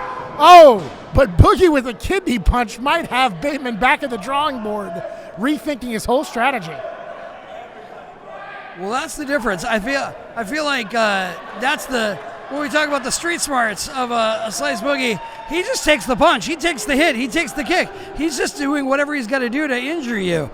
That's Bateman's more of a thinker, man. Like trying to, figure out where he's going to find that weakness. And once he does, that's what you got to be dangerous of, because he's going to take advantage of it to no end. As soon as Slice Boogie shows an opening, Bateman will exploit it to the absolute limit. But I think Slice Boogie knows nobody likes a kidney punch.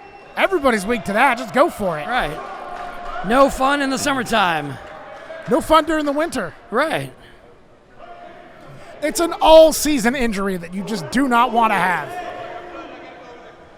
Well, now that we've had a couple rounds of kidney punches, let's see what Bateman can do to counter, or if he's got to figure out a different strategy to block his kidneys one way or another.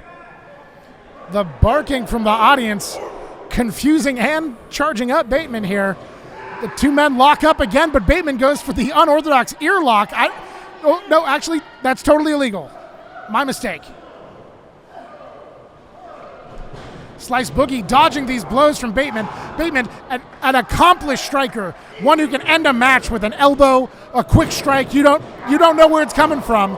Oh, and right there, Slice Boogie on Dream Street. And Bateman having a laugh at his expense. Again. One elbow already puts Slice Boogie on his heels like that. Oh! Yowza! Wow! Hachi-machi! Call the California Earthquake Association. Did they catch that one? Was that a 1.6? 3.2? What was that? It broke our applause meter, and it was a single chop. Another elbow to the dome. Wow, this is a vicious match. These two. Oh, and an eye rake now. Again, it's about finding those openings, creating those openings, and Boogie hanging Bateman out to dry on that top rope. using his height and bending him in half. Here he comes off the top, shotgun drop kick, and a kip up. The swagger is in the house right now. So far, it's been mostly Slice Boogie right now. He must have been watching the hours of Bateman, what he's capable of, what he can do to wear him down. Where can he get those openings? So that exhausting knees to the back, choking him out on the ropes. Both of these competitors having a little fun, showing some cockiness. This is a personal fight, Halston. 2 shows ago at Nice Guys Finish Last, Slice Boogie was attacked from behind by I believe, Che Cabrera, Rachi Rico. Tyler goes to help Slice Boogie, touches him on the shoulder. Boogie, he's not having that. He's from the streets. He just got jumped. He answers immediately with a Death Valley driver, and since then, these two have been sending messages to one another. It's very personal. They have a score to settle over a minor disagreement. But it just dominoes into this sort of violence that we're seeing tonight.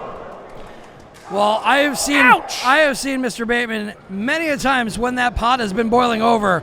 And let me tell you, that thing, it'll burn you. It'll burn you every time. I've never seen him get to that level of intensity and anger and sending those messages to Boogie via social media and coming into this without confidence. But speaking of confidence, Slice Boogie coming in with tons of confidence after his last win against Big Dick Haas at the last Santino Brothers show. Very correct. That win against Big Dick Haas. He said he had a message. He's coming for championship gold. Oh, the leg drop and the cover, forcefully pinning Bateman's hands to the mat, but not enough to keep him down. He got that win. He got that momentum. He's coming for championship gold, but he wants to settle his score with Bateman from that misunderstanding from 2 shows back. And so like you said, social media, Bateman had some scalding messages for Boogie. He told him, "Are you a religious man? Because my right elbow is your God now." Boogie responding with some elbows of his own. You just missed. Boogie was giving a little lip service to our referee, Scarlett Donovan, but it's not the person you're in the fight with. His name is Tyler Bateman. You better pay attention, Boogie. Dropping that axe kick, Harlem style, on the neck of Tyler Bateman. He goes for the cover again. But a much more cocky cover again. I don't think Boogie wants this match to end too soon. Again, Bateman bringing the level of violence from his knees. From a seated position to get that kind of violent slap. Good golly. Tyler Bateman is bloodthirsty. He's malevolent and vicious. Like you said, if he finds that opening, he's going to exploit it to the end of time. Oh, stomps on the back of his neck. Oh, size 13 boot print on the back of Slice Boogie. And one for the face for good measure. Here we go. Goes for the cover and another kick out. These 2 men are quite evenly matched after that flapjacking maneuver to the mat. Bateman still reeling, still feeling the hurt from the earliest parts of the match. Trying to figure it out. He's got to take Boogie down one way or another, bringing his own level of violence and starting off with a little nose pull there. Bateman is methodical, he's cerebral, and as I said, vicious. Oh my goodness! Coming off that second rope and just bulldogging Bateman to the mat. Goes to get the shoulders down, and 2. Not enough gas in his engine to hold Bateman down. He barely rolled over on him, trying to keep him down, but not enough. Boogie, so very explosive with his assaults, with his whole toolkit. But I think now he's taking a page out of Bateman's book and going for a chokeout, something methodical, something to slow things down. Maybe Absolutely. He needs a moment to catch his breath and reconsider. Right. Maybe this is picture it like this is a New York Knicks game. They're coming out of halftime. He's got to slow the pace down, not making so much of a fast break. See what that does. I don't understand basketball, Halston. I only watch the Sport of Kings. And here Bateman fighting his way out, breaking up that abdominal muscle. You live in Los Angeles and you don't know anything about basketball? How dare you? I'm an ignorant pig. Don't tell Boogie that. Don't tell Boogie you don't know anything about basketball. Bateman now opening him up with that combination, but gets sent into the ropes, comes back with his own elbow. Oh! Neck breaker. Both men looking worn out, but also now finding that second wind. But again, Boogie getting up on his feet. He's not completely worn down. Yep. Oh, going to set him up for another Death Valley driver. Oh! Wow! Russian leg sweep concussing him on that second turnbuckle. That gave me a migraine just watching it. Youch! And to capitalize with the knee, Bateman now going for that cover. It's another pin that both of these men desperately need. He's got to take him to the middle of that ring. Maybe too much time between the strike and the cover there. Bateman loves to dismantle his opponents. He loves to shatter them and break them into a million little pieces. And that's the one thing I rarely ever see. I've watched Bateman in a lot of matches. I've been involved in matches with Bateman as the opponent, and I'm telling you what, it's hard to get him flustered. It's hard to get him frustrated. He's just thinking about what is the next 2 to 3 moves, and right now, Boogie's back in control immediately. Boogie made an opening with that suplex, and now cover. The suplex, the sliding clothesline. Both of these men too big for the ring, able to hit those ropes, able to find their escapes. This is getting real nasty, Halston. I don't know if I'm going to like how the results. Have you ever been at a bar? If you ever watch at a bar, it's like 2:30 in the morning. Bar's been closed, but there's those 2 guys left in the parking lot. He's got him for that Death Valley driver. The same thing that started this whole mess.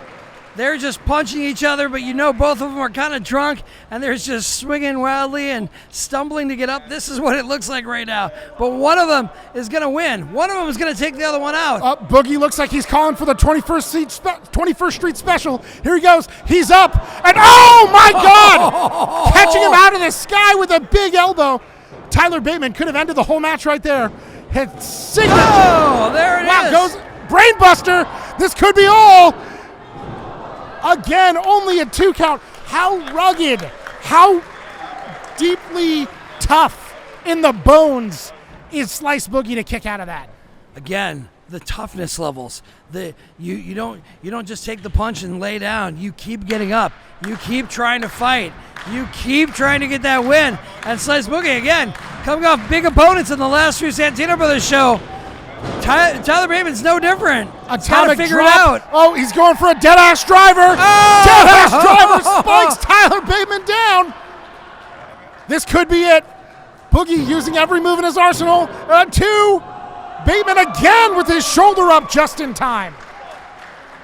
Both of these men have to be thinking about the stakes of this match. There's no title on the line. There's no belt on the line. But maybe down the line, especially for somebody like Boogie who's been taking on these big competitors, he's eyeing up that Santino Brothers Championship belt. Bateman hasn't had it in his hands for quite a long time. He's thinking about it as well. What could this lead to? All I know is that this is going to lead to a bloody, bloody mess before this fight is over. Neither of these competitors want to give it up. Neither of these people want to leave the opportunity for victory. And at the same time, I don't know how much more they have to give. You can see Boogie can't even get his hands all the way up. Oh. Bateman, the seasoned striker, able to follow through a little more than Boogie. Now he gets him in that position. That Saito suplex. Boogie digging deep, screaming. Dragon suplex. Now Bateman, and then, wow, 2 rolling elbows. Jaw to jaw. Both men putting their absolute all into those blows, the last ounce of strength. Again, I'd say get the bouncer to try and clean these guys out of the bar, but they are the bouncers. They are the ones they're the toughest guys in the bar right now, and they are knocking each other silly. Both of these guys are very much the muscle of Santino Brothers, and here we see him at an 8 count now. Can Boogie get a 9? Boogie cannot get to his feet, and that's 10. Ladies and gentlemen, neither competitor was able to answer the referee's 10 count. Thus, this contest is a draw. A draw. A very rare sighting here at Santino Brothers. A very rare sight indeed. I don't think I've been in the history of Santino Brothers that I've been part of. I don't remember there ever being a draw. This has got to be... Boogie wants his hand raised. Bateman just coming to. I don't think either of them really know what happened here. The fight is not over. Can they ask for more time? Is that a possibility? I remember back in the World Class Championship Wrestling era, these two men, they used to be able to ask for more time. Is that possible? This fight was something personal. I don't think the bell was going to end it one way or the other. And now we've got the locker room coming out to break up these two violent men. They both still want blood.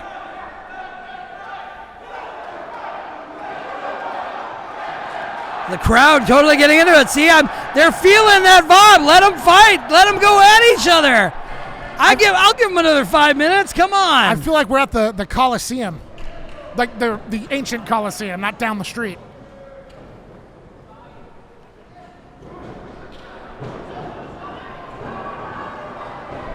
Again, these two need to be pulled apart. Boogie with murder in his eyes. Bateman still wants a piece.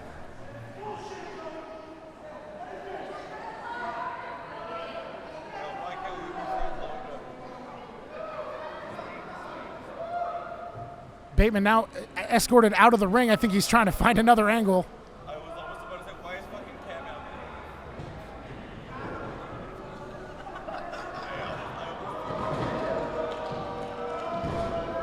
Boogie now ejected from the ring. Both they're being taken as separate exits. Bateman being taken out of the building, going out the opposite way. They have got to keep these two apart.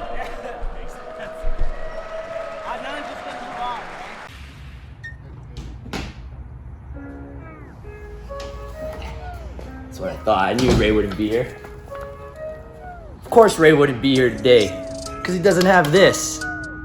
Ray, I gotta tell you, things really didn't have to go down the way they did. We could have been friends, me and you. We could have been a good team. Solid champions, riding together, Ray. But no, you wanted to insult me in front of my friends, in front of my family, in front of an auditorium full of people. But that's okay. That's cool.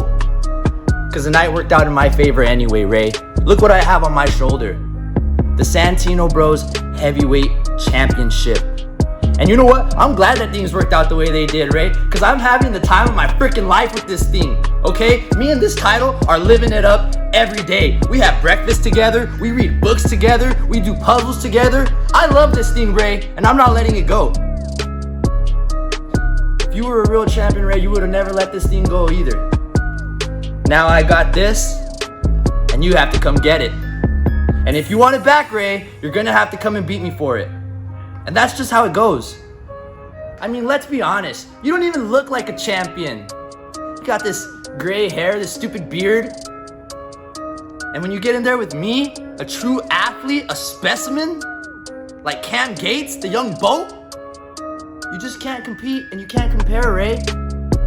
You know, as the hours go on, Ray, as the days pass by, as the sun comes up and down, you get just a little bit older, a little bit weaker, and Cam Gates gets that much better. And now I'm counting down the days till I officially make myself the Santino Brothers Heavyweight Champion.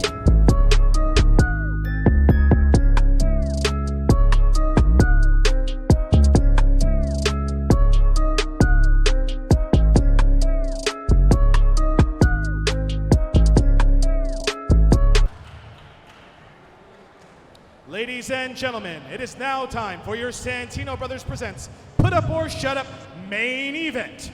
And it is a Santino Brothers street fight for the Santino Brothers Heavyweight Championship.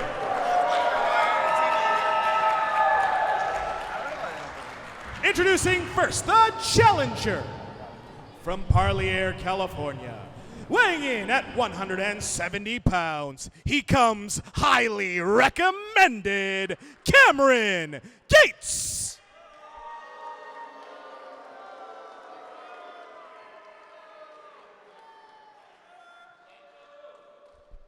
And introducing his opponent from Antelope Valley, weighing in at 201 pounds, he is the Santino Brothers Heavyweight Heavyweight Champion, gifted and talented, Rosas!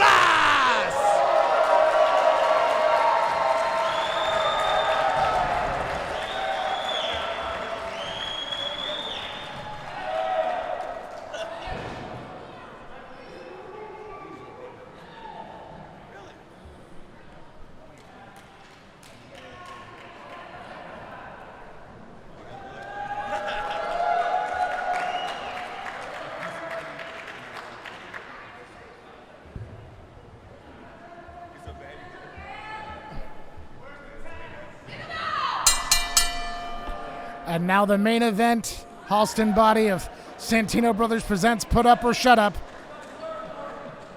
We see Cameron Gates challenging for the Santino Brothers Heavyweight Championship. A belt he stole off the waist of Ray Rosas at the last show. And we have the newly minted Santino Brothers Championship belt. That is a beautiful belt, if I do say so myself. And we're going to see which of these two men has the actual right to hold it after this match. And the best part about this match is it's a street fight, so you could easily say that the playing field has been evened out. But sometimes these wrestlers, these two competitors are so good, they might not need street fight tactics. They may just be able to settle in the ring one-on-one without any outside levels of, street fight knowledge about, kendo sticks, chairs, garbage cans, whatever it takes, chairs, doesn't matter. You're absolutely right. It's anything goes. The sky is the limit. Anything can and will be used as a weapon. And I have to agree with you that neither of these men really need it. That's something I frequently say about Cam Gates. He's got all the tools to be a champion, but he just takes the shortcuts as they're presented to him. So this street fight could be right up his alley. And you have to say this, though. Cam Gates is on a momentum streak. I know Ray Rosas has been defending the Santino Brothers Championship for quite a while now. But Cam Gates, he had the Intercity Championship. He's been on a streak. He's been on a tear. He doesn't need the DKC by his side, and has been able to win matches by doing so. So it's going to be a great fight tonight. Very true. Both these men had a very long streak with their belts. Ray Rosas now on his... Oh, a cover here. But no, not enough to put him down. Ray Rosas on his 1,002nd day as the Santino Brothers Heavyweight Champion. Cam Gates ran for almost 950-something days, maybe even more than that with his Intercity Championship run. And the only loss he suffered in that time was to Lucas Riley to give up that belt. And they do know how to be champions. They do know how to hold on to those belts, hold on to those titles. Cam Gates doing a little too much swizzle in that ring right now. Ray Rosas, he's the king of that swagger. He knows how to dance. I've seen him dance once or twice. Cam Gates' fancy footwork, he's going to need a lot more than that to keep the shoulders to the mat for Ray Rosas. The gifted and talented champion has defended against all sorts of competitors. Cam Gates is just the latest in a long line. That's the thing too. There's not necessarily a body or a size advantage. They are both about equal heights. They about have the same kind of build. There is not this is going to be a height advantage or a weight advantage. And a cover of Maestral there. Oh, I was saying the only thing I can see being an advantage is tenacity, and that's what Ray Rosas is bringing right now, trying to get that pin on Cam Gates. Right there, yeah, that leapfrog that he turned into a schoolboy, and another roll up here. It's not quite enough. Cam Gates digging deep to get out of all these pinning predicaments, and now another like a victory roll. Oh wow! Ray Rosas trying every possible pinning combination he knows of. And I've seen both of these gentlemen in big fights. I've seen them go for the gold. I've seen them fight those big fights. It's going to be interesting to see which one of them, if either one of them as well, goes to the street fight tactics, has to take it to the streets, so to speak, to beat the other one down, because, again, they have the street fight rules. No DQ, no interference, anything goes. But hell, I could get out of my chair right now and crack one of these two dudes in the skull right now with a chair. It doesn't matter. Street fight. That's why I haven't let go of the bell mallet. I'm trying to defend myself in case the action comes over this way. We saw that gorgeous transitioning leg drop from Ray Rosas in the ring. And now on the outside, it looks like he's got Cam Gates in a predicament.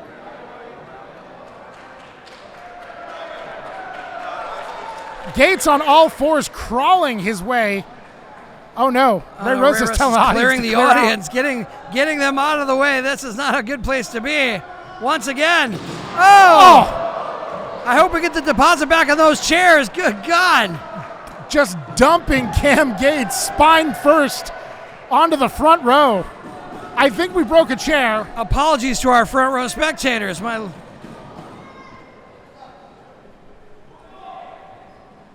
Action is going to heat up here in this street fight in Cudahy, California.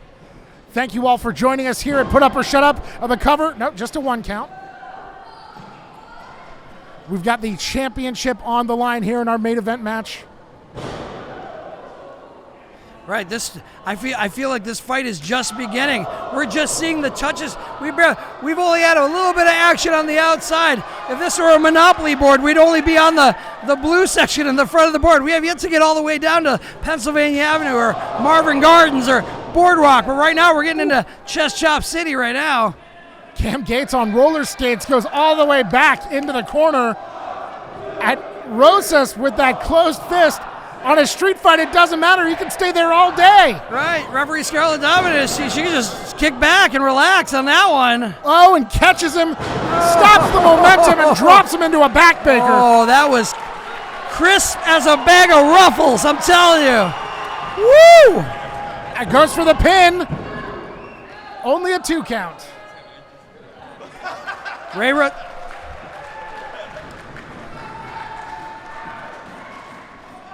Ray Rosas, again, he's the embodiment of what we look for in a champion here at Santino Brothers. He's had that long-standing reign. He's got all the tools in his kit to defend that championship against all comers. There's one thing I hate to interject on you, but there's one thing I know about Ray Rosas. Whoa! Well, he hates a low blow. That's for one thing. You're seeing that. Two things you know about Ray Rosas. There's 2 things I know about Ray Rosas. Is that he absolutely despises levels of disrespect. And Cam Gates has been nothing but serving up a buffet of disrespect in all forms. Hot, cold, middle ground, doesn't matter. He's been throwing it left and right at Ray Rosas, taunting him, so to speak. Cam Gates sees himself as the future of this school, this company, and of wrestling. And he thinks a lot of himself, Halston. I think we can make that abundantly clear. He offered to watch the back of Ray Rosas at the last show, but as soon as Rosas' back was turned, he hit him with the belt and stole it. Unbelievable. But that's what you got to be careful. I mean, I've known Cam Gates for a long time. He's been part of the Bomb Squad. I've worked against him. He is a wily competitor. Says one thing, does another. What do they say about it? There's 2 things I don't like about you. Your face, that's Cam Gates. Wow.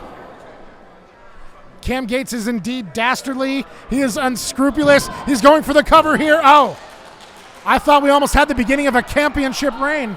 Do you have any siblings, Marty? I have too many siblings. You have too many siblings, so you'll understand this. Cam Gates reminds me of that older brother who just, he can't just have a simple sibling fight with you. He's got to rub it in your face. He's got to make you pay for things that you didn't even deserve. He makes you, it's that sniveling, just that face that you want to punch because he's right, but he's also slapping at the same time. I hate it. Cam Gates, you gotta love it. Taking a moment to celebrate after throwing Ray Rosas face first into that ring post. I sort of agree with you, Halston, but he honestly reminds me of my older brother's, I'm going to use the bad word here, shitty friends. Oh. Yeah, just the bad influences, And now Cam Gates choking out Rosas, stringing him up along throwing him into the first row of chairs and jawing off to the audience. Wrestlers are flying, fans are flying, chairs are flying. It's time for street fight rules. They're out. They're outside of the ring, and nothing can be stopping them. As I said before at the last show, Cam Gates ambushed Ray Rosas with the belt. Rosas said on social media, Cam, I bet that felt real good, because I've been there, man. He sees a lot of himself in Cam Gates as a younger version of himself. Oh. But he knows that Cam can do better. He wants him to do better. And right now, I don't know if you can get much better than this roll that Cam Gates is on. He's punishing Ray Rosas' back. I mean, if you can't align that back, if you're getting those twinges, those pulses from a ripped back muscle or a sore muscle in that lower part of your back. That's just Cam Gates' dancing. Hey, well. Oh, you meant Ray. Okay. I Oh, meant Ray. wow! Springboard slingshot elbow drop from the outside. And Imagine, if you will, ladies and At gentlemen, the cover. going for the pin. Imagine, if you will, if Cam Gates got that 3 count. How giant, how large. You can't even see it. It's going to be bigger than your eyes can see. The "I told you so" check that he's going to write for everybody in this audience, everybody in Santino Brothers, Ray Rosas, everybody that has been a champion here at Santino Brothers. That is the "I told you so" that he's going to be able to write. We're already having a hard enough time filming this event around Cam's ego. If it gets any bigger, it's going to be impossible to see the action. And Ray fighting his way out from the grounded predicament now with those right hands, getting Cam stupefied.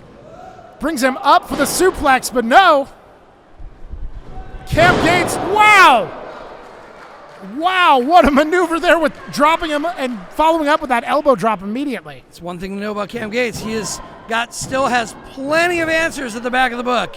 Still being able to solve the riddle of Ray Rosas, how to get that championship out of his hands. I mean, I guarantee you he's been spending weeks on end since the last Santino Brothers show, standing in the mirror with that broken, busted up old Santino Brothers belt, just imagining this day where he gets his hand raised against Ray Rosas and has the actual championship belt. Rosas with a sneaky roll up. Oh, almost found his way out of this fight. Wow! Cam Gates with a lariat turns Ray Rosas inside out. He has total control of this match now. Not liking what Ray Rosas served to the table, just smacking him with that huge clothesline, flipping him upside down. Wow. You were mentioning Cam posing with that belt that's now just a strap of leather and duct tape. Joey Chaos earlier tonight presented the new belt, offered it to Ray Rosas. Ray said, no, not until I've earned it tonight, not until I've beaten Cameron Gates. It would be history repeating itself because just about 8 years ago, roughly 8 years ago, Joey Chaos offered Ray Rosas the previous heavyweight belt, recently refurbished, recently fixed up. And now Cameron Gates with this abdominal stretch might take that moment away from Ray Rosas, that echo of history. Takes him off his feet, goes for the pin. 2, not quite enough for the victory. Frustration settling in for Cam Gates. He knows he's still got a fight, that it's not over. He's trying to wrap this up, trying to get that championship, trying to punish Ray Rosas, but he's just not able to get that pin, not able to get that 3 count, trying to figure out where does he go from here? Street fight. He's got to find more things to do, more things to punish him with. Oh no, Cam Gates coming over here by the commentary table. He's approaching our announcer, Adnan Qureshi, and taking, it looks like both belts, both the busted, broken one and the freshly minted new heavyweight championship belt. Oh, this is not going to look good for Ray Rosas if he does anything with these.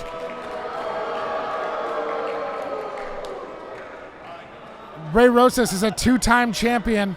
Oh, is he going to break this belt over Ray's head? Is that what he's going to do? Disrespect the new belt as well? Cam wants to break it in and make it his own. Ray Rosas ducks it, fires back with the lefts and the rights. Back elbow. Oh, snapped his head backwards. Oh, my goodness. Popping the jaw of Cam Gates, but he grabs a handful of hair and a low blow, but in a street fight, all of this is perfectly legal. That belt, he could have cleaned Ray Rosas' clock. It wouldn't have changed the results of this match. I mean, it would have ended the match, but Cam Gates would not have been disqualified. Do you see the look on Ray Rosas' face? You can see the numbers crunching. You can see the waves. You can just see the levels of trying to figure out that's the Ray Rosas face you don't want to be in front of, because now he is angry. and he is becoming sinister. Those eyebrows are arched. He is, this does, I hate to say it, this does not look good, but for Cameron Gates. He looks angry and delighted. Ray Rosas, no stranger to a mean streak of his own. Wow, like a runaway truck coming in with those big blows, putting Cameron Gates on his back, but he pops up. Coming off the ropes hot. Like a house Ray Rosas on now fire. like a house on fire. Woo! Cam Gates trying to keep his eyes open, trying to keep the concussion at bay, goes underneath Ray Rosas. Beautiful German suplex for the cover. Cannot keep him down for 3. Halston Body, I am losing my damn mind and my voice. Hey, that's okay. Well, listen, I'm with you. Let's get some hot tea after the show. Listen, the bottom line is Cam Gates, I hope he saved some energy tanks. I hope he has a backup plan. I hope he has a strategy because he looks wiped out in the middle of that ring right now. Ray Rosas, a people's champion, feeding off the crowd's vibes, getting that feeling popping to his feet. He can almost taste that new belt. He feels its absence around his waist, and he's looking to close the deal. Setting him up for that pump handle. Oh, Cam elbow Gates, right in the forehead. Such a pointed elbow. Ooh. Oh no, it looks like he might have that flamingo driver. He's ended plenty of matches this way. Rosas takes him over with the arm drag. And, oh, wow, plants him with that sidewalk slam powerbomb combo. And here it comes, flamingo driver. Oh no, whoa, no. Right on his brain, and the cover. Ray Rosas. What? From the unconscious depths, gets the shoulder up. Good golly. The laser-focused eye of our referee, Scarlett Donovan, that could have been a sloppy 3, but she saw that shoulder get up right at the last second. Cam Gates cannot let this frustration overcome him because he still has a match to win. One of the most vicious maneuvers I've ever seen, one of the most creative and innovative moves that has ended a lot of matches here at Santino Brothers. Cam Gates doesn't know what else to do. He might set him up for that hog tie step over toe hold, what he calls the gate lock.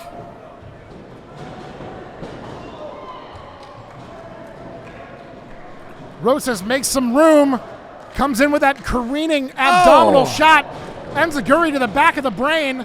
Now he's up on the ropes. Makes the spin. Oh! Cam Gates with a one-legged drop kick. He's full of fury now. That was a missile right to his head. Oh! I thought Cam Gates had the brain buster in the cover too, and again. What? What is it gonna take? How much fight is left in these men? Street fight rules not taking too much of a priority in this match. They could be clanging their skulls open with chairs. They could be outside in the parking lot running each other over with someone's car. They could be, I mean, there's so many possibilities there. This is what makes them, I got to give them both respect. They're keeping it in the ring. They're keeping the fight right in the center of that squared circle for everyone to see. I mean, I can't even imagine whoever wins this match.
Weaponry, like you said, hitting each other with cars. They don't have time to bring the limo around in Cam Gates' case. So now Rosas thinking about what he might have to do. Maybe he is considering going to that street fight place, that weaponry place. But I think he, like you said, wants to keep it noble and keep it right here in the middle of the ring. That new belt. Cam Gates is just like a sack of potatoes in the ring, just barely getting up after the punishment. Or is he playing possum? Woo! Rosas now to the ropes, but I'm not sure if the street fight rules. Oh! With authority and an echo, moonsault. No such luck. Cam Gates gets in there. Ray Rosas passes out. Rosas now pulling himself all the way out of the ring, using the bottom rope as a scraping device. This sort of the creativity you need to come up with in these stipulation matches. Another roll-up pin could be all here. Both men to their feet, but pasted with a super kick. Up in the fireman's carry. Ushigoroshi drop on the knee there. How much do either of these competitors have left? How much? This has been a battle, a beatdown. Their chests are swollen, their hands from all the punching, from all the kicks, everything. They look swollen. Ray Rosas again looking for that opportunity, another test of his championship reign. He wants to make this one for the record books, a legendary championship title reign. And I think the way to do that is a clean pin in the middle of the ring to get rid of this pest Cameron Gates once and for all. And now he's holding the belt. He can see the future. The belt that's currently rightfully his, but wearing it around his neck.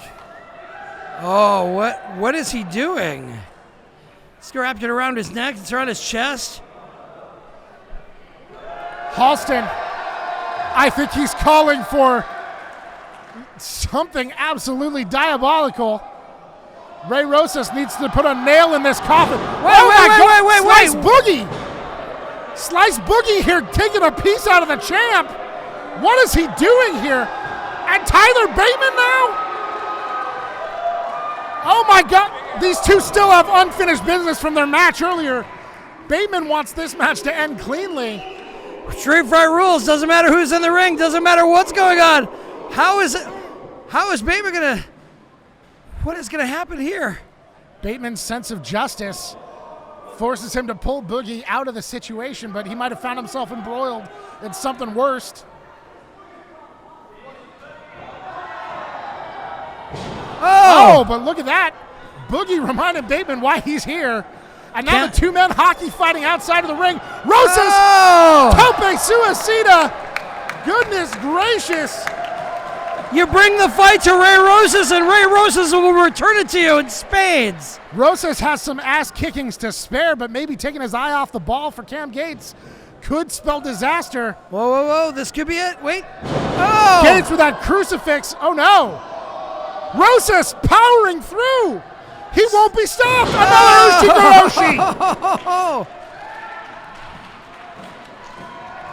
We got two competitors on the outside, still brawling, still dazed and confused after that suicide dive from Ray Rosas, and now gassed out in the middle of the ring. Both of them trying to find a little bit of air, a little bit of hope, something to get them to that championship. Rosas, who's been defending this belt since the last Put Up or Shut Up in 2019 when he took it off of Jake Atlas, now trying with all his might, all his valiant efforts to keep this belt around his waist. Will he be successful? Crowd is behind it, but we don't know who, if they're behind Ray, if they're behind Cam Gates. I think we know they're behind Ray. Cam Gates has not made himself well loved. Wait. They both have a belt in their hands. What is about to happen here? The two men are going to collide. Oh! The belts. The new one seemed to win on that one. The new belt seems to come out victorious. But now Rosas up on the top looks to finish what he started before Boogie made himself. Oh no. All the way up. The Savior. There it is. With the elbow drop. 1, 2, 3. There it is. He retains. Here is your winner still Santino Brothers Heavyweight Champion, Rosas!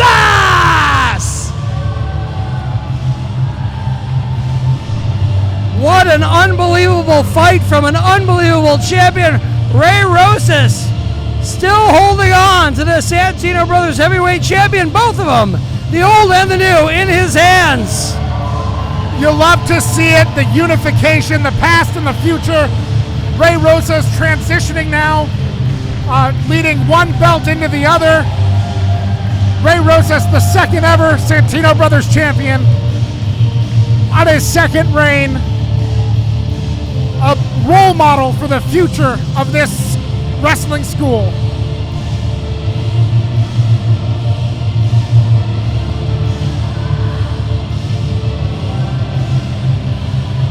Oh no, Ray! Oh no. Bateman now in the ring. Now Slice Boogie wants a piece of the action.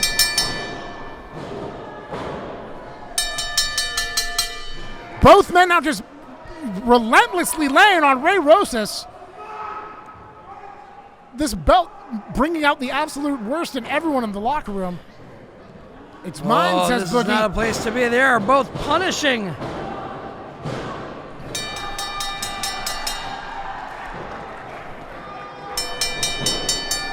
Now Dom Kubrick out here to break up the fight.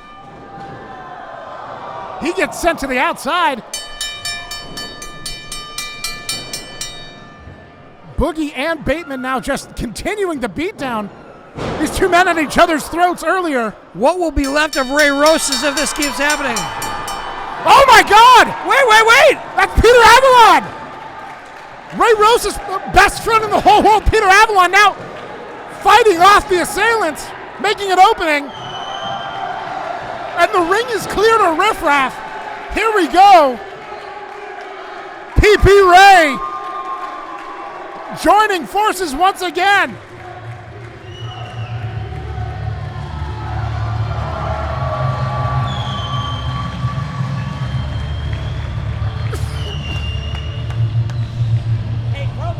What an amazing appearance from Peter Avalon. Peter?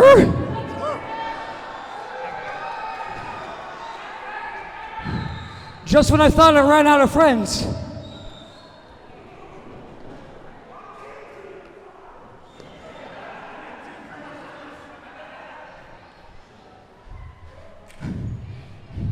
You say you didn't do anything, but what were you doing out here? See, the last time I trusted people in this ring, they ended up putting me down just like you did right now.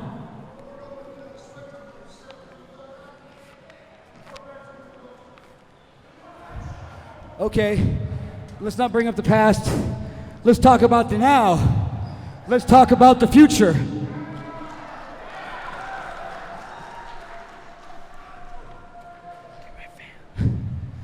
You know, I pride myself in being a fighting champion. I'll gladly give you your title shot you want. I'll gladly give you your title shot. But there's two of you. You seem to have beef with me, and I seem to have some beef with me.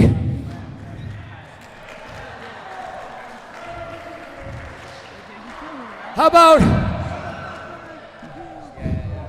next Santino Bros Wrestling Show, June 17th, which happens to fall on PP Ray Week.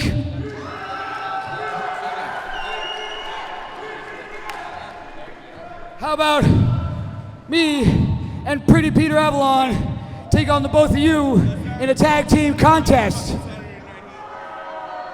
Hold up. Us two, you two, title shot on the line. What do you say?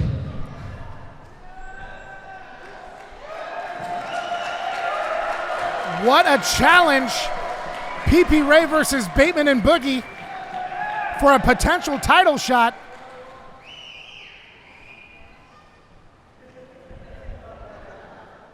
You two fake ass strippers have a deal.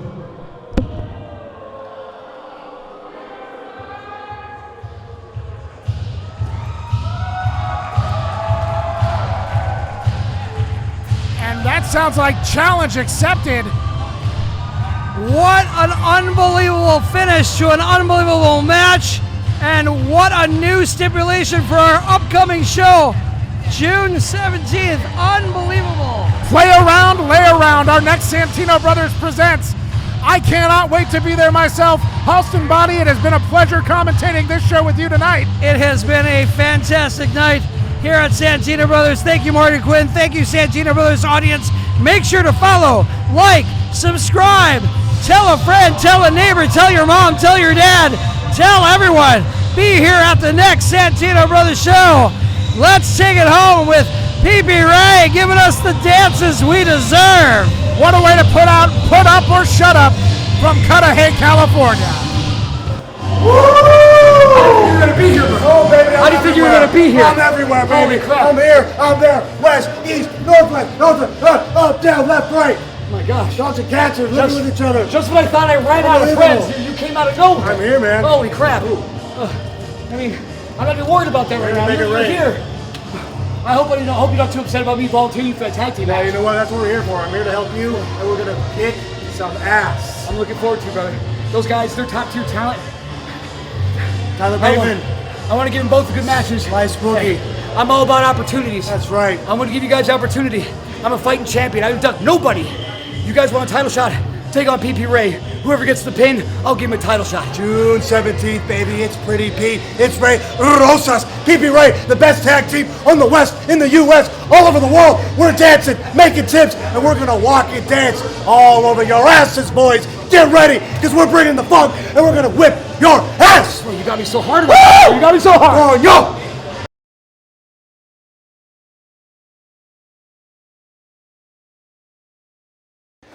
Me and Bateman go to war. We don't get a decision in our match. And now you want me to tag team with this guy after he tried to kill me and I tried to kill him? June 17th, play around, lay around. He got to be my tag partner against a legendary P.P. Ray. They're going to be dancing, stripping. Nah, I was in charge of the strippers. And these two strippers, P.P. Ray, they're going to get the beat down. Because at the end of the day, if we beat them, me, Bateman, and Ray, we gonna be dancing, all right, not stripping. Three-way dance, winner takes the Santino Bros heavyweight belt, and that's what I want. Play around, lay around, dead ass.